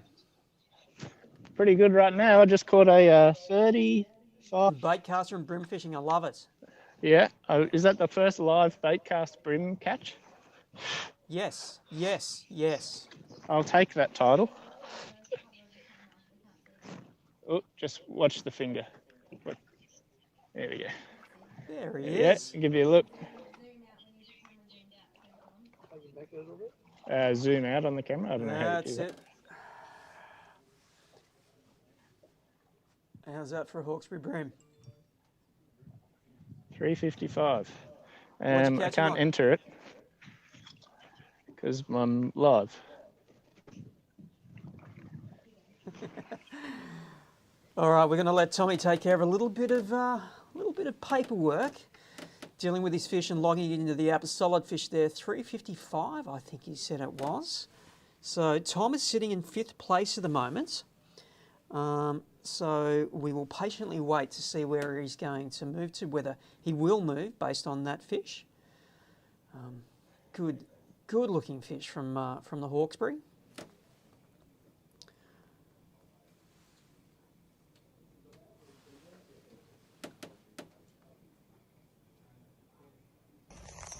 You've got to have something to be passionate about. Baby! Come on! It's just lit too. Braden, did you have some chips there? Yeah.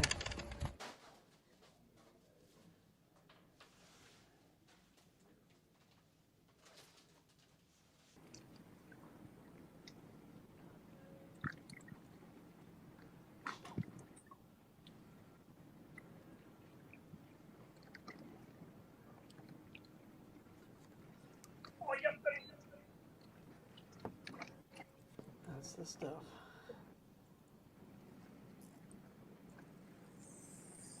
He's on the electric leading it out.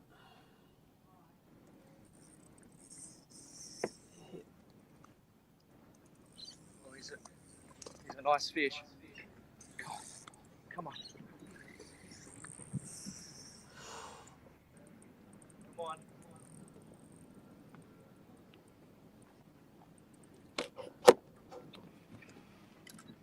Oh.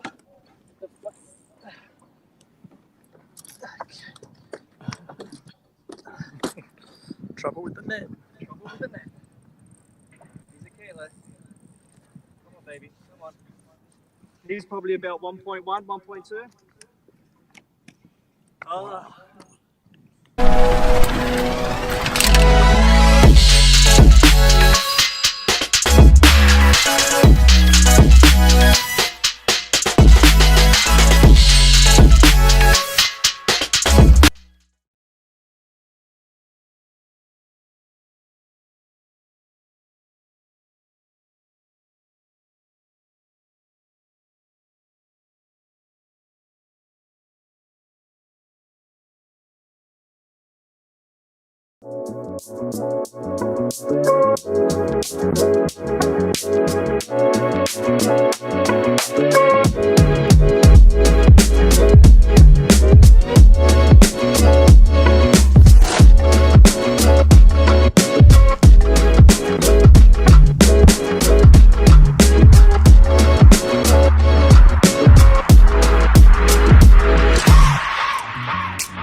And we are back with Tommy Slater. How are you, Tom?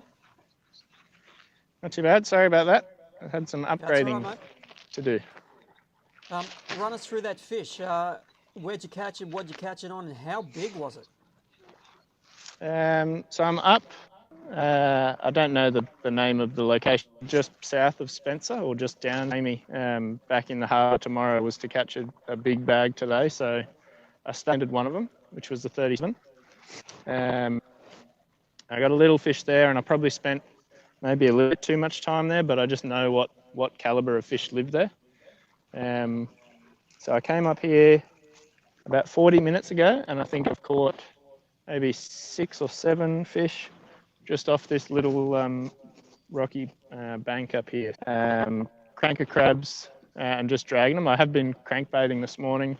The big one came on the same prototype crankbait actually that I caught the 5.71 at Gippy on, which was really cool. So I got the 37 on that, and then crankbaited some stuff up here. So I'm just dragging a cranker crab, and then once I had my 5, I pulled out the bait caster with the bigger crab on it, and then first, I think it was second cast maybe, got a 355, so almost 36 forker. And yeah, so we'll go back up and try again. The current is absolutely roaring, so any time I catch a fish, I drift 150 metres off the spot, and it takes me 10 minutes to get back there. So run us through your reasoning as to why you're using a bait caster. It's just I've got a little bit more control with it because you can click it into free spool, so I can lock the drag to try and get them up out of the rocks, and then without having to bugger around with the drag on a spinning reel, I can just click it into free spool if the fish takes a run after I've got him out of the rocks. A side point is it's just really cool, and I love throwing bait cast tackle. I can understand that. But the added control of your thumb on the spool, I think is actually really key to trying to get these big fish out of these rocks. It's just a better tool to do the job with, isn't it? Yeah, correct. So it's very similar. I mean, this whole technique of fishing is very similar to jig fishing at Glenbourne Dam or one of the bass dams. You know, cranker crab. Fish is very similar to a skirter jig for bass. You drag it on the bottom, you wait for the bite, and you set the hook on them. So I just think a bait caster makes sense, especially when we're throwing the bigger size cranker crab, or if you've got a little one with added weight on it. So I'll be using this again tomorrow in the harbour to try and pull those big fish off the bridge. So. And what rod are you running the bait caster on? Sorry, Simon, what'd you say? What rod are you using for the bait caster? This is actually a prototype that I'm currently making for Daiwa. So it will be in the in-feet range if it comes out. Just playing around with a few different actions, handle lengths and stuff like that. So yeah, I've got a couple of prototype bait casters in rod locker. I just happened to pull this one out first, and it's certainly doing the trick. So we're almost back at the point now, so hopefully we'll catch a fish for you on camera. What's the take like with those fish down deep? It's just a telltale kind of thud, or if they bite it and they get it and they're trying to stick the hook, you'll get like a rattle kind of bite. But like that one, I felt it hit the bottom.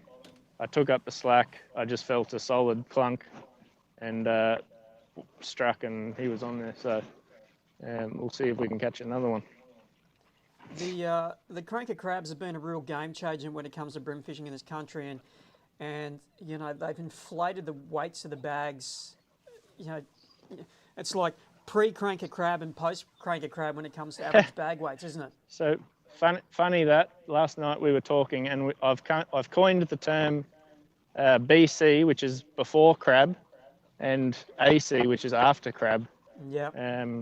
So we were talking. I was actually talking to Cam Whittam, and we were talking about bag weights, and we were referencing 1 or 2 BC, as in 1 or 2 years before cranker crabs came out. Yeah. But you're right. They have just totally. I mean, especially Sydney up to the Gold Coast, any of those rivers. You look at the weights that it takes to win, say, the Clarence River now or Ballina. It's like a kilo heavier than before crabs came out. Yeah, it's quite staggering how it's changed things.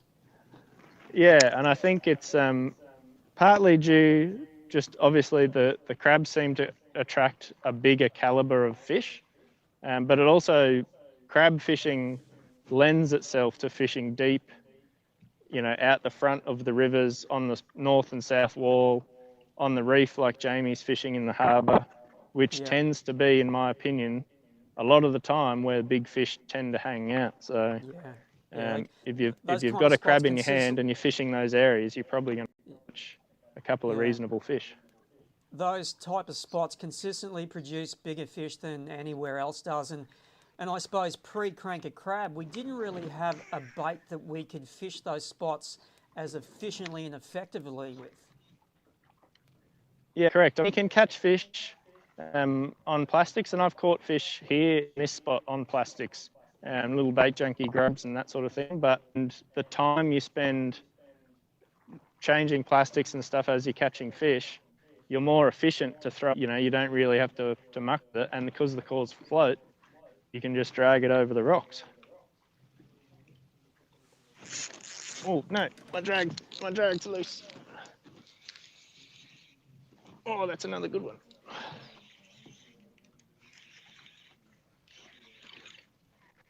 should have reset my drag after that first one. There we go. He's probably an upgrade.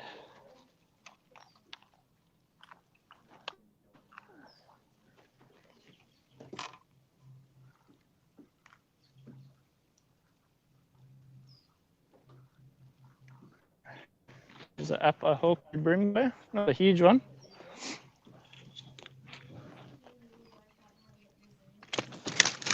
Yep. Okay, hold on. Let me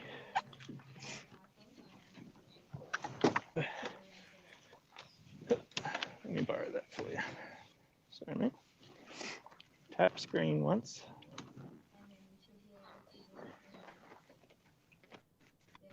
They should have got that on camera, that. Is that better? Okay. Yeah, that's much better. Bit of troubleshooting on the go, and we are back. 29. Can I put this?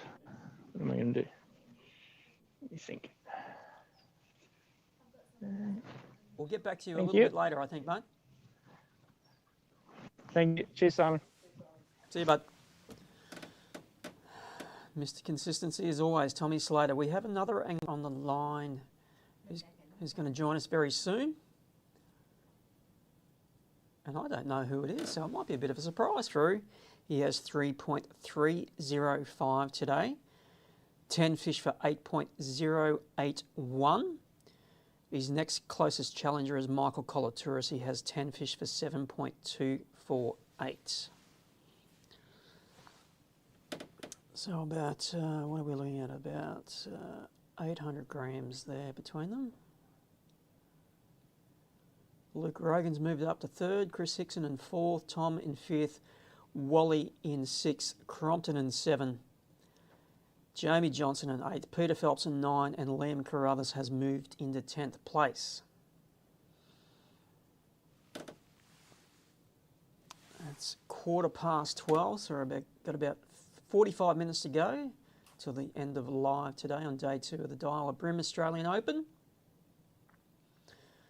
Tomorrow is the third and final day. It is payday tomorrow afternoon on the banks of the Sydney Harbour. $12,000 to be handed over to 5 lucky anglers. The winner will head home with $5,000 in their back pocket.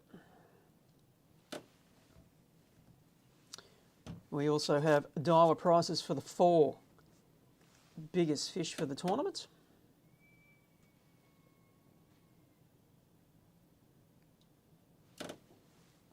I'll scroll down and have a look at what those heaviest fish are so far.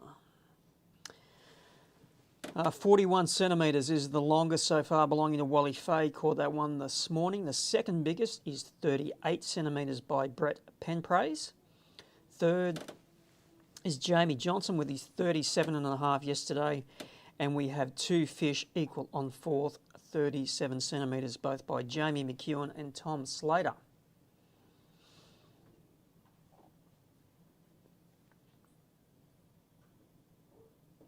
I suppose the real news story so far is Daniel Bonacorso. He was sitting in third place after day 1, and when we saw him earlier, he was struggling on day 2.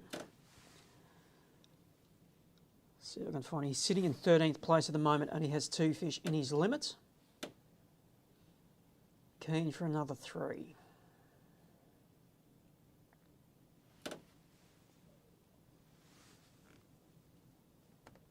Anglers fish until 2 p.m. this afternoon.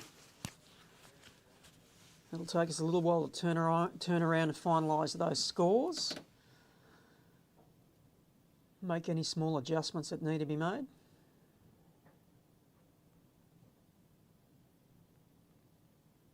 Looking at the top 10 there, everybody except 9th place Peter Phelps has their full limit for the day.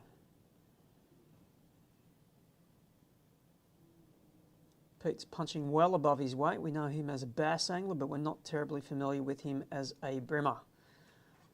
But he's obviously got some skills in the bag because he's sitting in 9th place in a very talent-stacked field.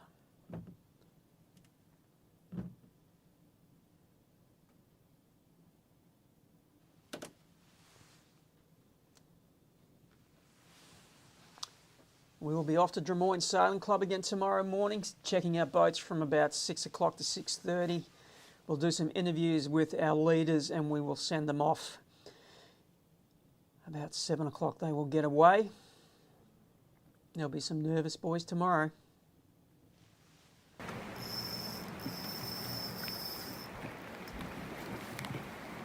They won't. No. No.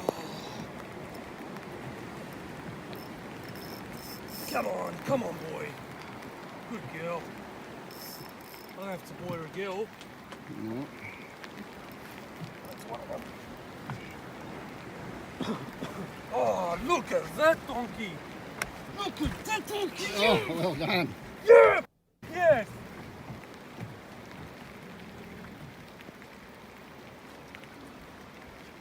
Oh, look at the girth on that thing. Wow, look at that. Another 4 more.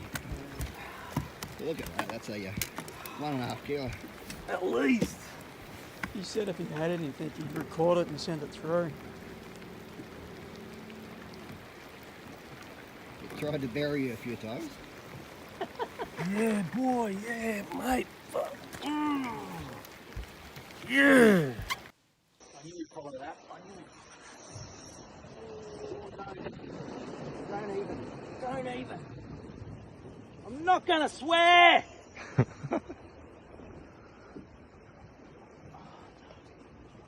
Don't.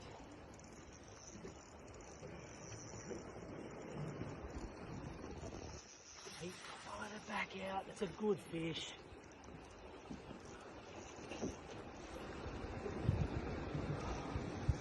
Wow.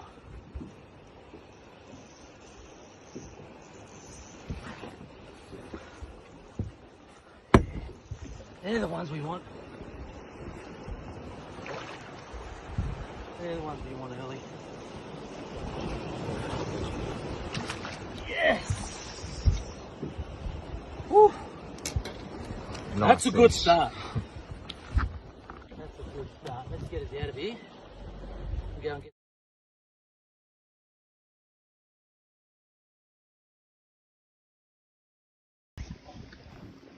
Oh, he's a keg. He's a keg. He's a keg.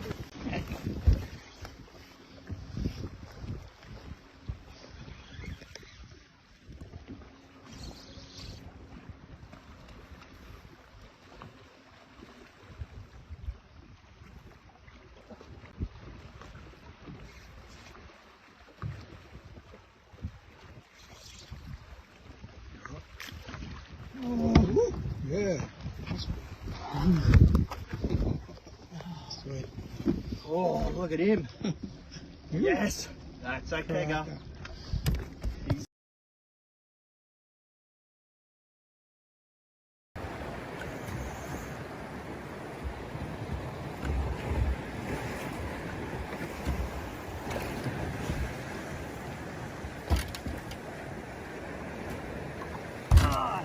Yeah, you buckled me.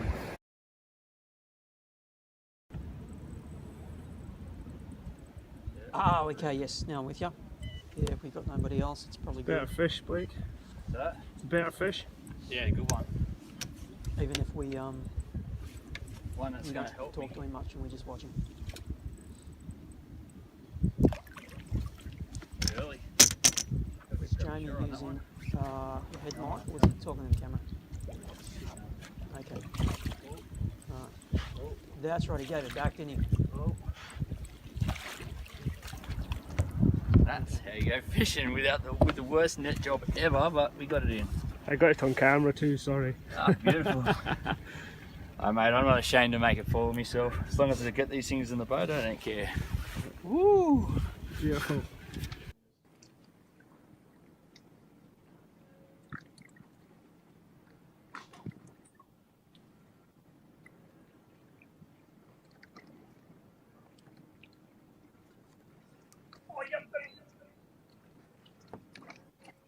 That's the stuff.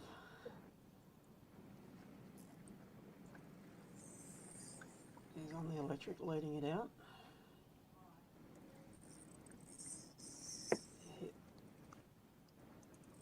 Oh, he's a nice fish.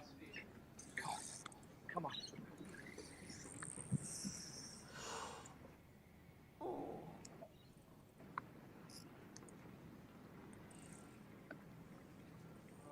baby. Come on.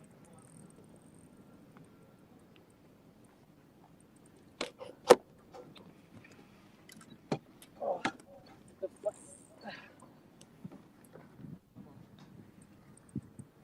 Oh yeah, he's a keg. This is what I need. He's a kilo. Come on, baby. Come on. Woo. There it is. That's how it's done. Awesome stuff, mate. Well done. He's probably about 1.1, 1.2. All right, we are back live and we are with Jamie McEwen. Jamie, how are you, mate? Hi, mate. Yeah. 305. Yeah.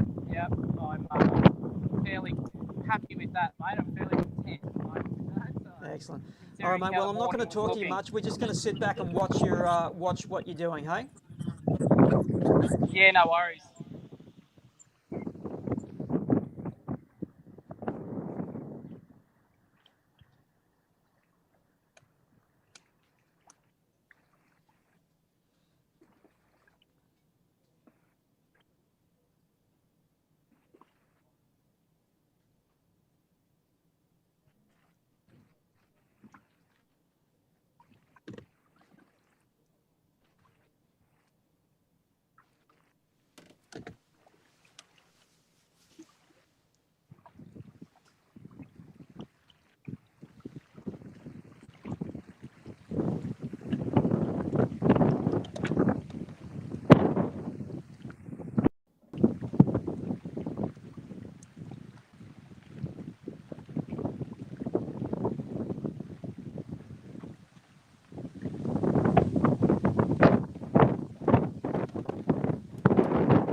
Oh, he's on to a big fish.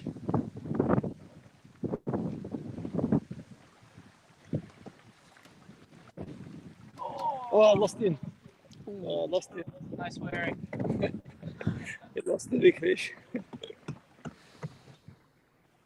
had to put too much pressure on him, get him out of the snag there. So I'm just going to push back up to the top of the drift again and have another go. It was a shame.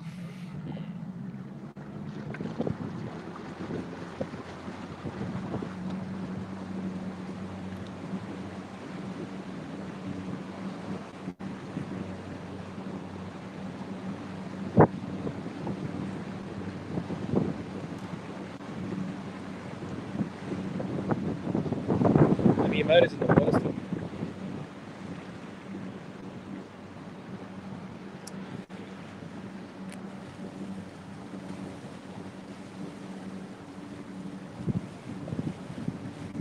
Might have been good to have a live.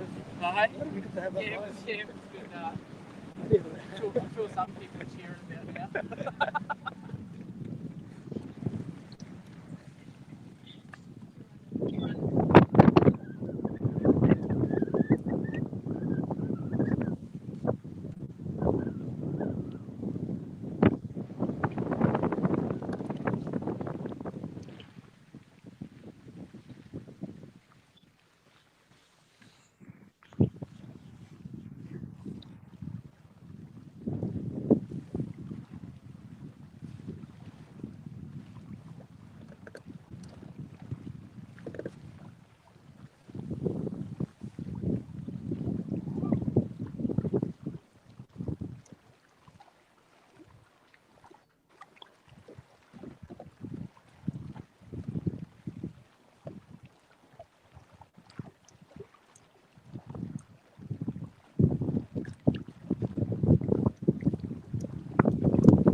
on again. There's on again. Oh, flatty.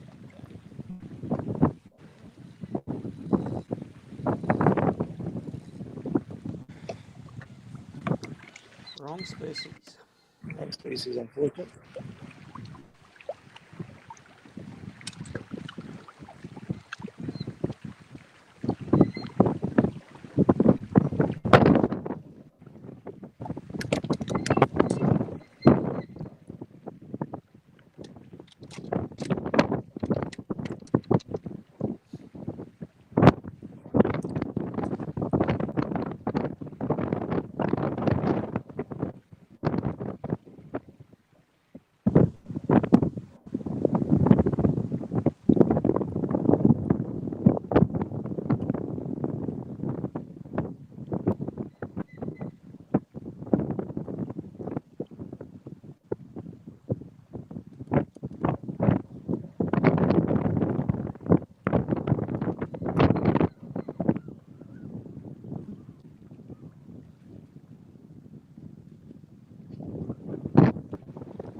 On, he's back on. Oh!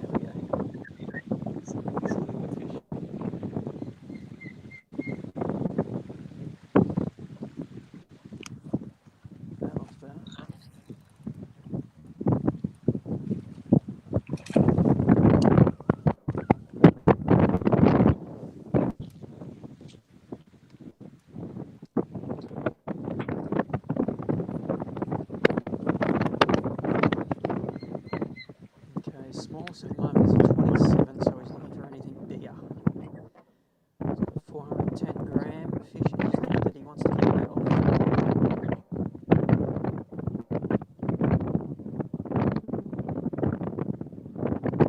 He's got 3.662 for the session.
So he's 27 and a half. I think he may upgrade by half a centimetre.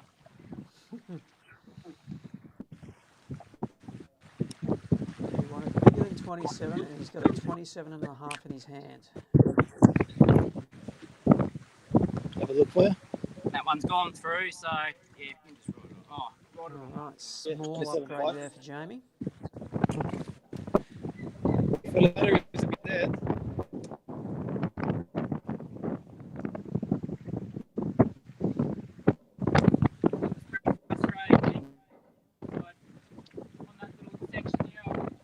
Drop 3 fish in the, like 5 minutes sort of thing.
that bird in the background. Alright, so Jamie's leading at the moment. He has 10 fish for 8.4 up, has moved up into third place. He has 7.129, was out in the top 10.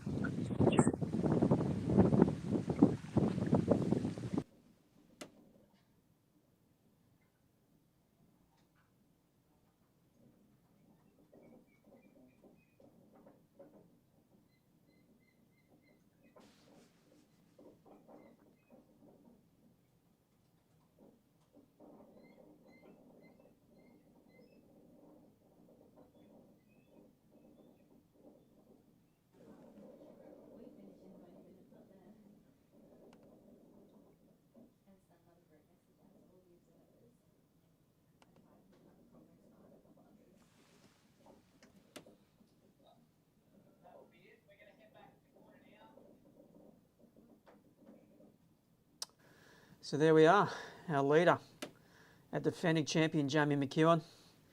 Solid bag on day 2. He was a little bit concerned about what Hawkesbury would produce for him. I suppose if any leg was going to be the weak leg, he thought it would be the Hawkesbury, but it has failed to do that for him, and he's found the fish. He was going to be happy with 3 kilos, but at the moment he has about 3.3 in the app, so he'll sleep well with that limit under his belt today.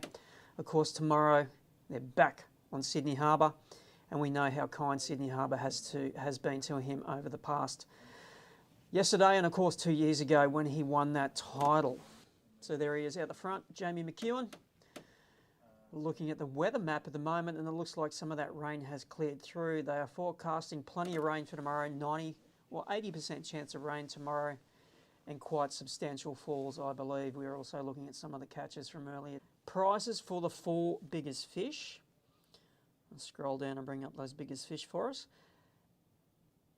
Now, the standout one so far belongs to Wally Fay, 41 centimetres. He caught his fish this morning. Just waiting for the app to load. Brett Penpraise was in second place in the big fish chase. 38 centimetre fish from yesterday.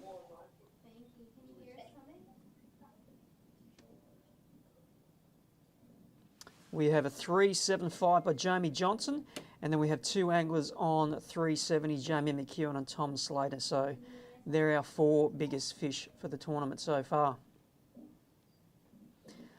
Weight-wise, what do those measurements convert to? Well, Wally's phase fish is 1.54. Then we have a 1.21, a 1.16, and 2 fish at 1.15. So every fish in the top 4 has been over a kilo. We are back live with Tom Slater. How are you, Tom? Not bad. I've been busted off 4 times since I last spoke to you. 4 times? Going to all my rods now. I've tied 14 pound on, like way too long of a leader because it's tangling with a terrible knot. Because I've got probably 15 minutes before I have to probably leave from here. So I'm just a little bit frazzled, you could say. Now you're sitting in third place at the moment. Your limit for the day is 3 points. Hopefully I get one more bite and I can actually land it this time. There's, I think, a 29.5 that I would really like to get rid of with another mid-30s or something would be nice. So you're about 1.3 kilos behind Jamie. Yeah. I need to probably be about 1.3 kilos in front of Jamie, I reckon.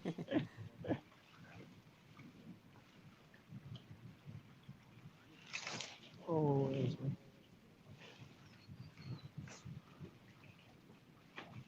How deep is it where you're fishing? I'm boat probably in 12. I'm casting into anywhere from 15 to 17. I've really tied the worst lead on this. This is why you shouldn't rush and tie terrible knots instead of the knot you normally tie.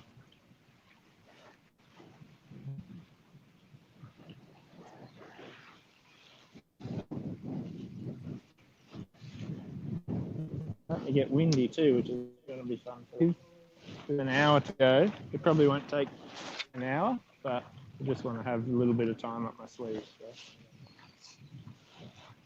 it's probably half an hour to the front of pit water, maybe. So I should have a little bit of spare time once I'm back. I can fish a couple of boats or something. Just don't want to leave it too long up here, because with the run out tide and this wind against tide, the front is going to be absolutely insane.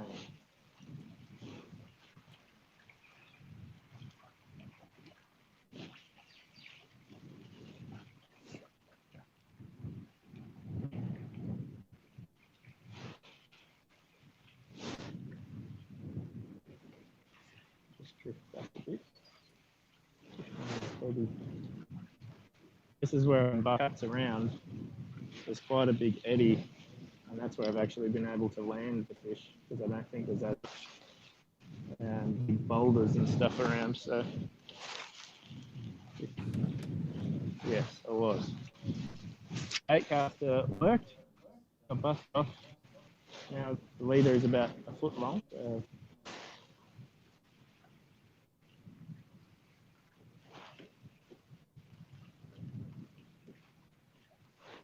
bite.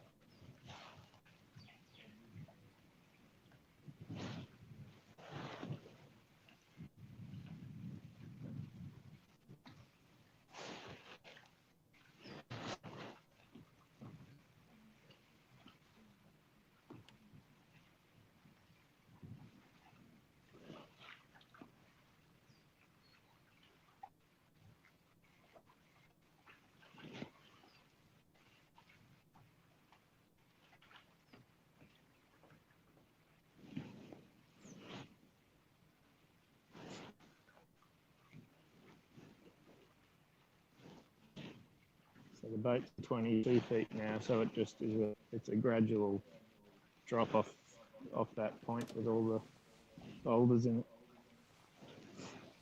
Are the fish sitting in one spot in particular, or are they sort of, scattered throughout the region?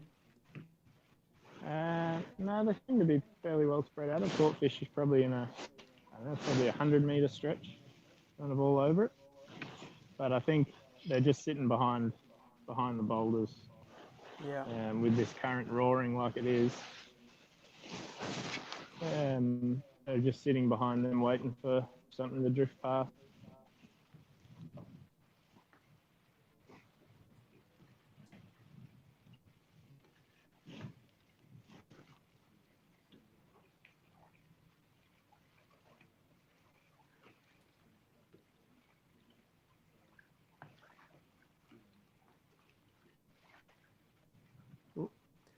Now, I haven't mentioned to the folks about your less than ideal start to the day. You got down this morning and launched your boat and then realised that you'd left your phone at home and you had to dash back, and you missed the start by a couple of minutes. I did, yeah. Silly me in a rush. Forgot the phone and realised Phelpsy's lights were on in his car. So I was running around doing that, paying for parking.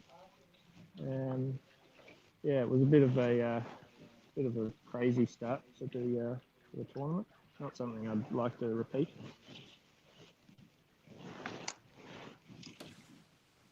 But it didn't really affect us. No one stopped on Flint and Steel, apart from me and Phelpsy anyway. So we were last and second last from the start line. So didn't really change anything for the plan or anything like that. Just not ideal to be rushed like that in the morning.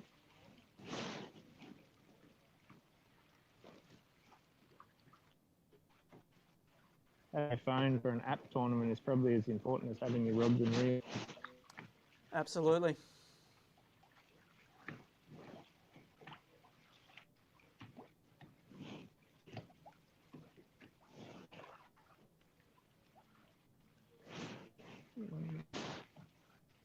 When we first got here, it was just crazy. Every cast you're getting a hook up, a bite, a bust off.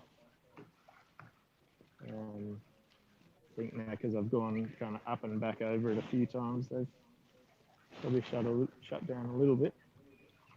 So is this a historical spot for you? You've fished other tournaments here?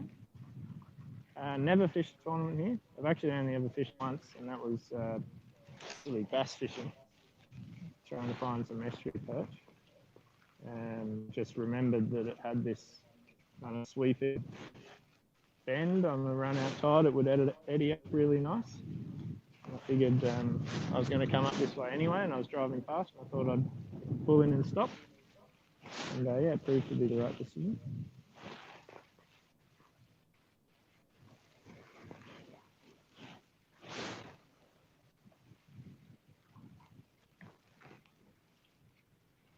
There's a bite. Yeah.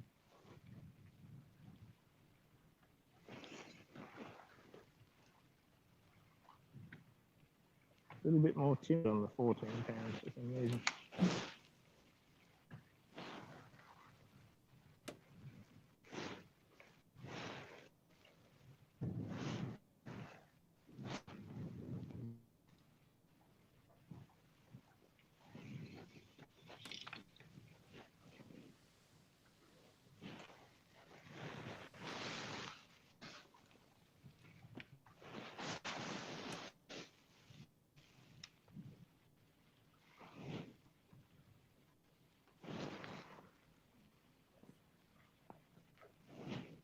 We got about 7-8 minutes to fish before I want to start trying to make my way back.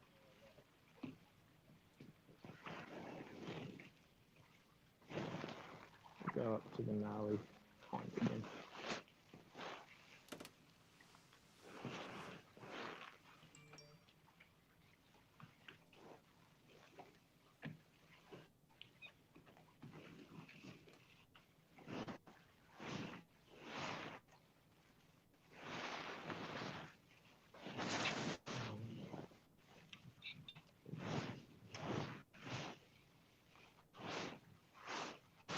Well, isn't it?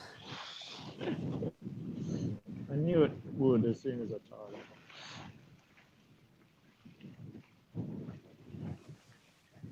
You know what Uncle Grayson would say about it, don't you? Yeah. Do it properly the first time. Right now, when everyone's watching, going, is this supposed to be a good fish?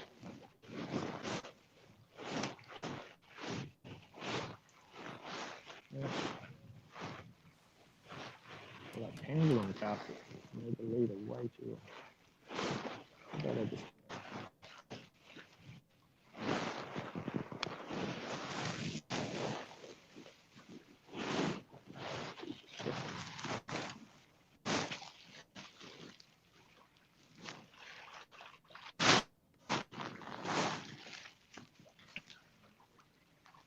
Otherwise, we can't do something.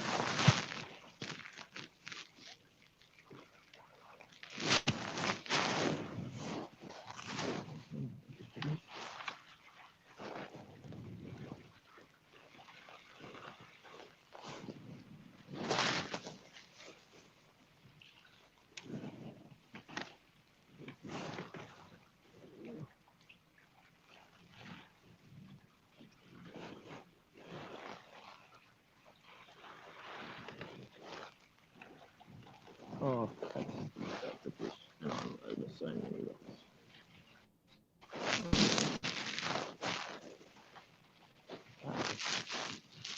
My electric is not strong enough for this.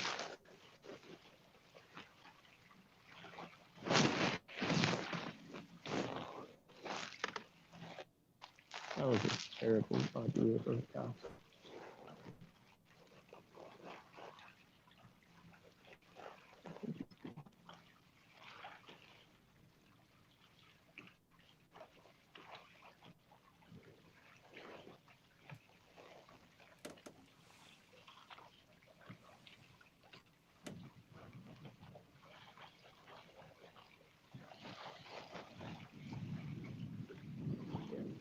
Get off. Come back to it. Ooh, it's really good. This time? Yeah.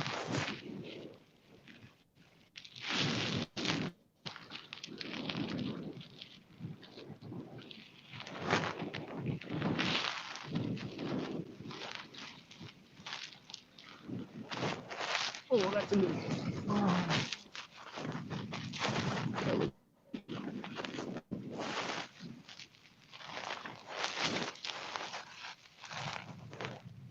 probably shredded 14 pound is like equivalent to 8 pound.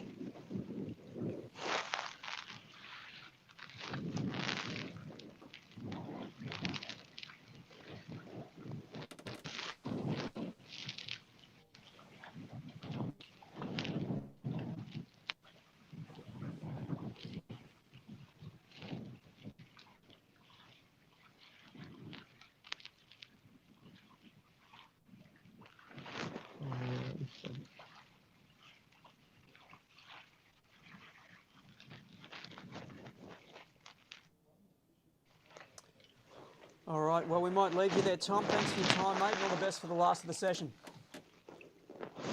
All right, thanks, Tom. Happy trails. So there we are, Tommy Slater.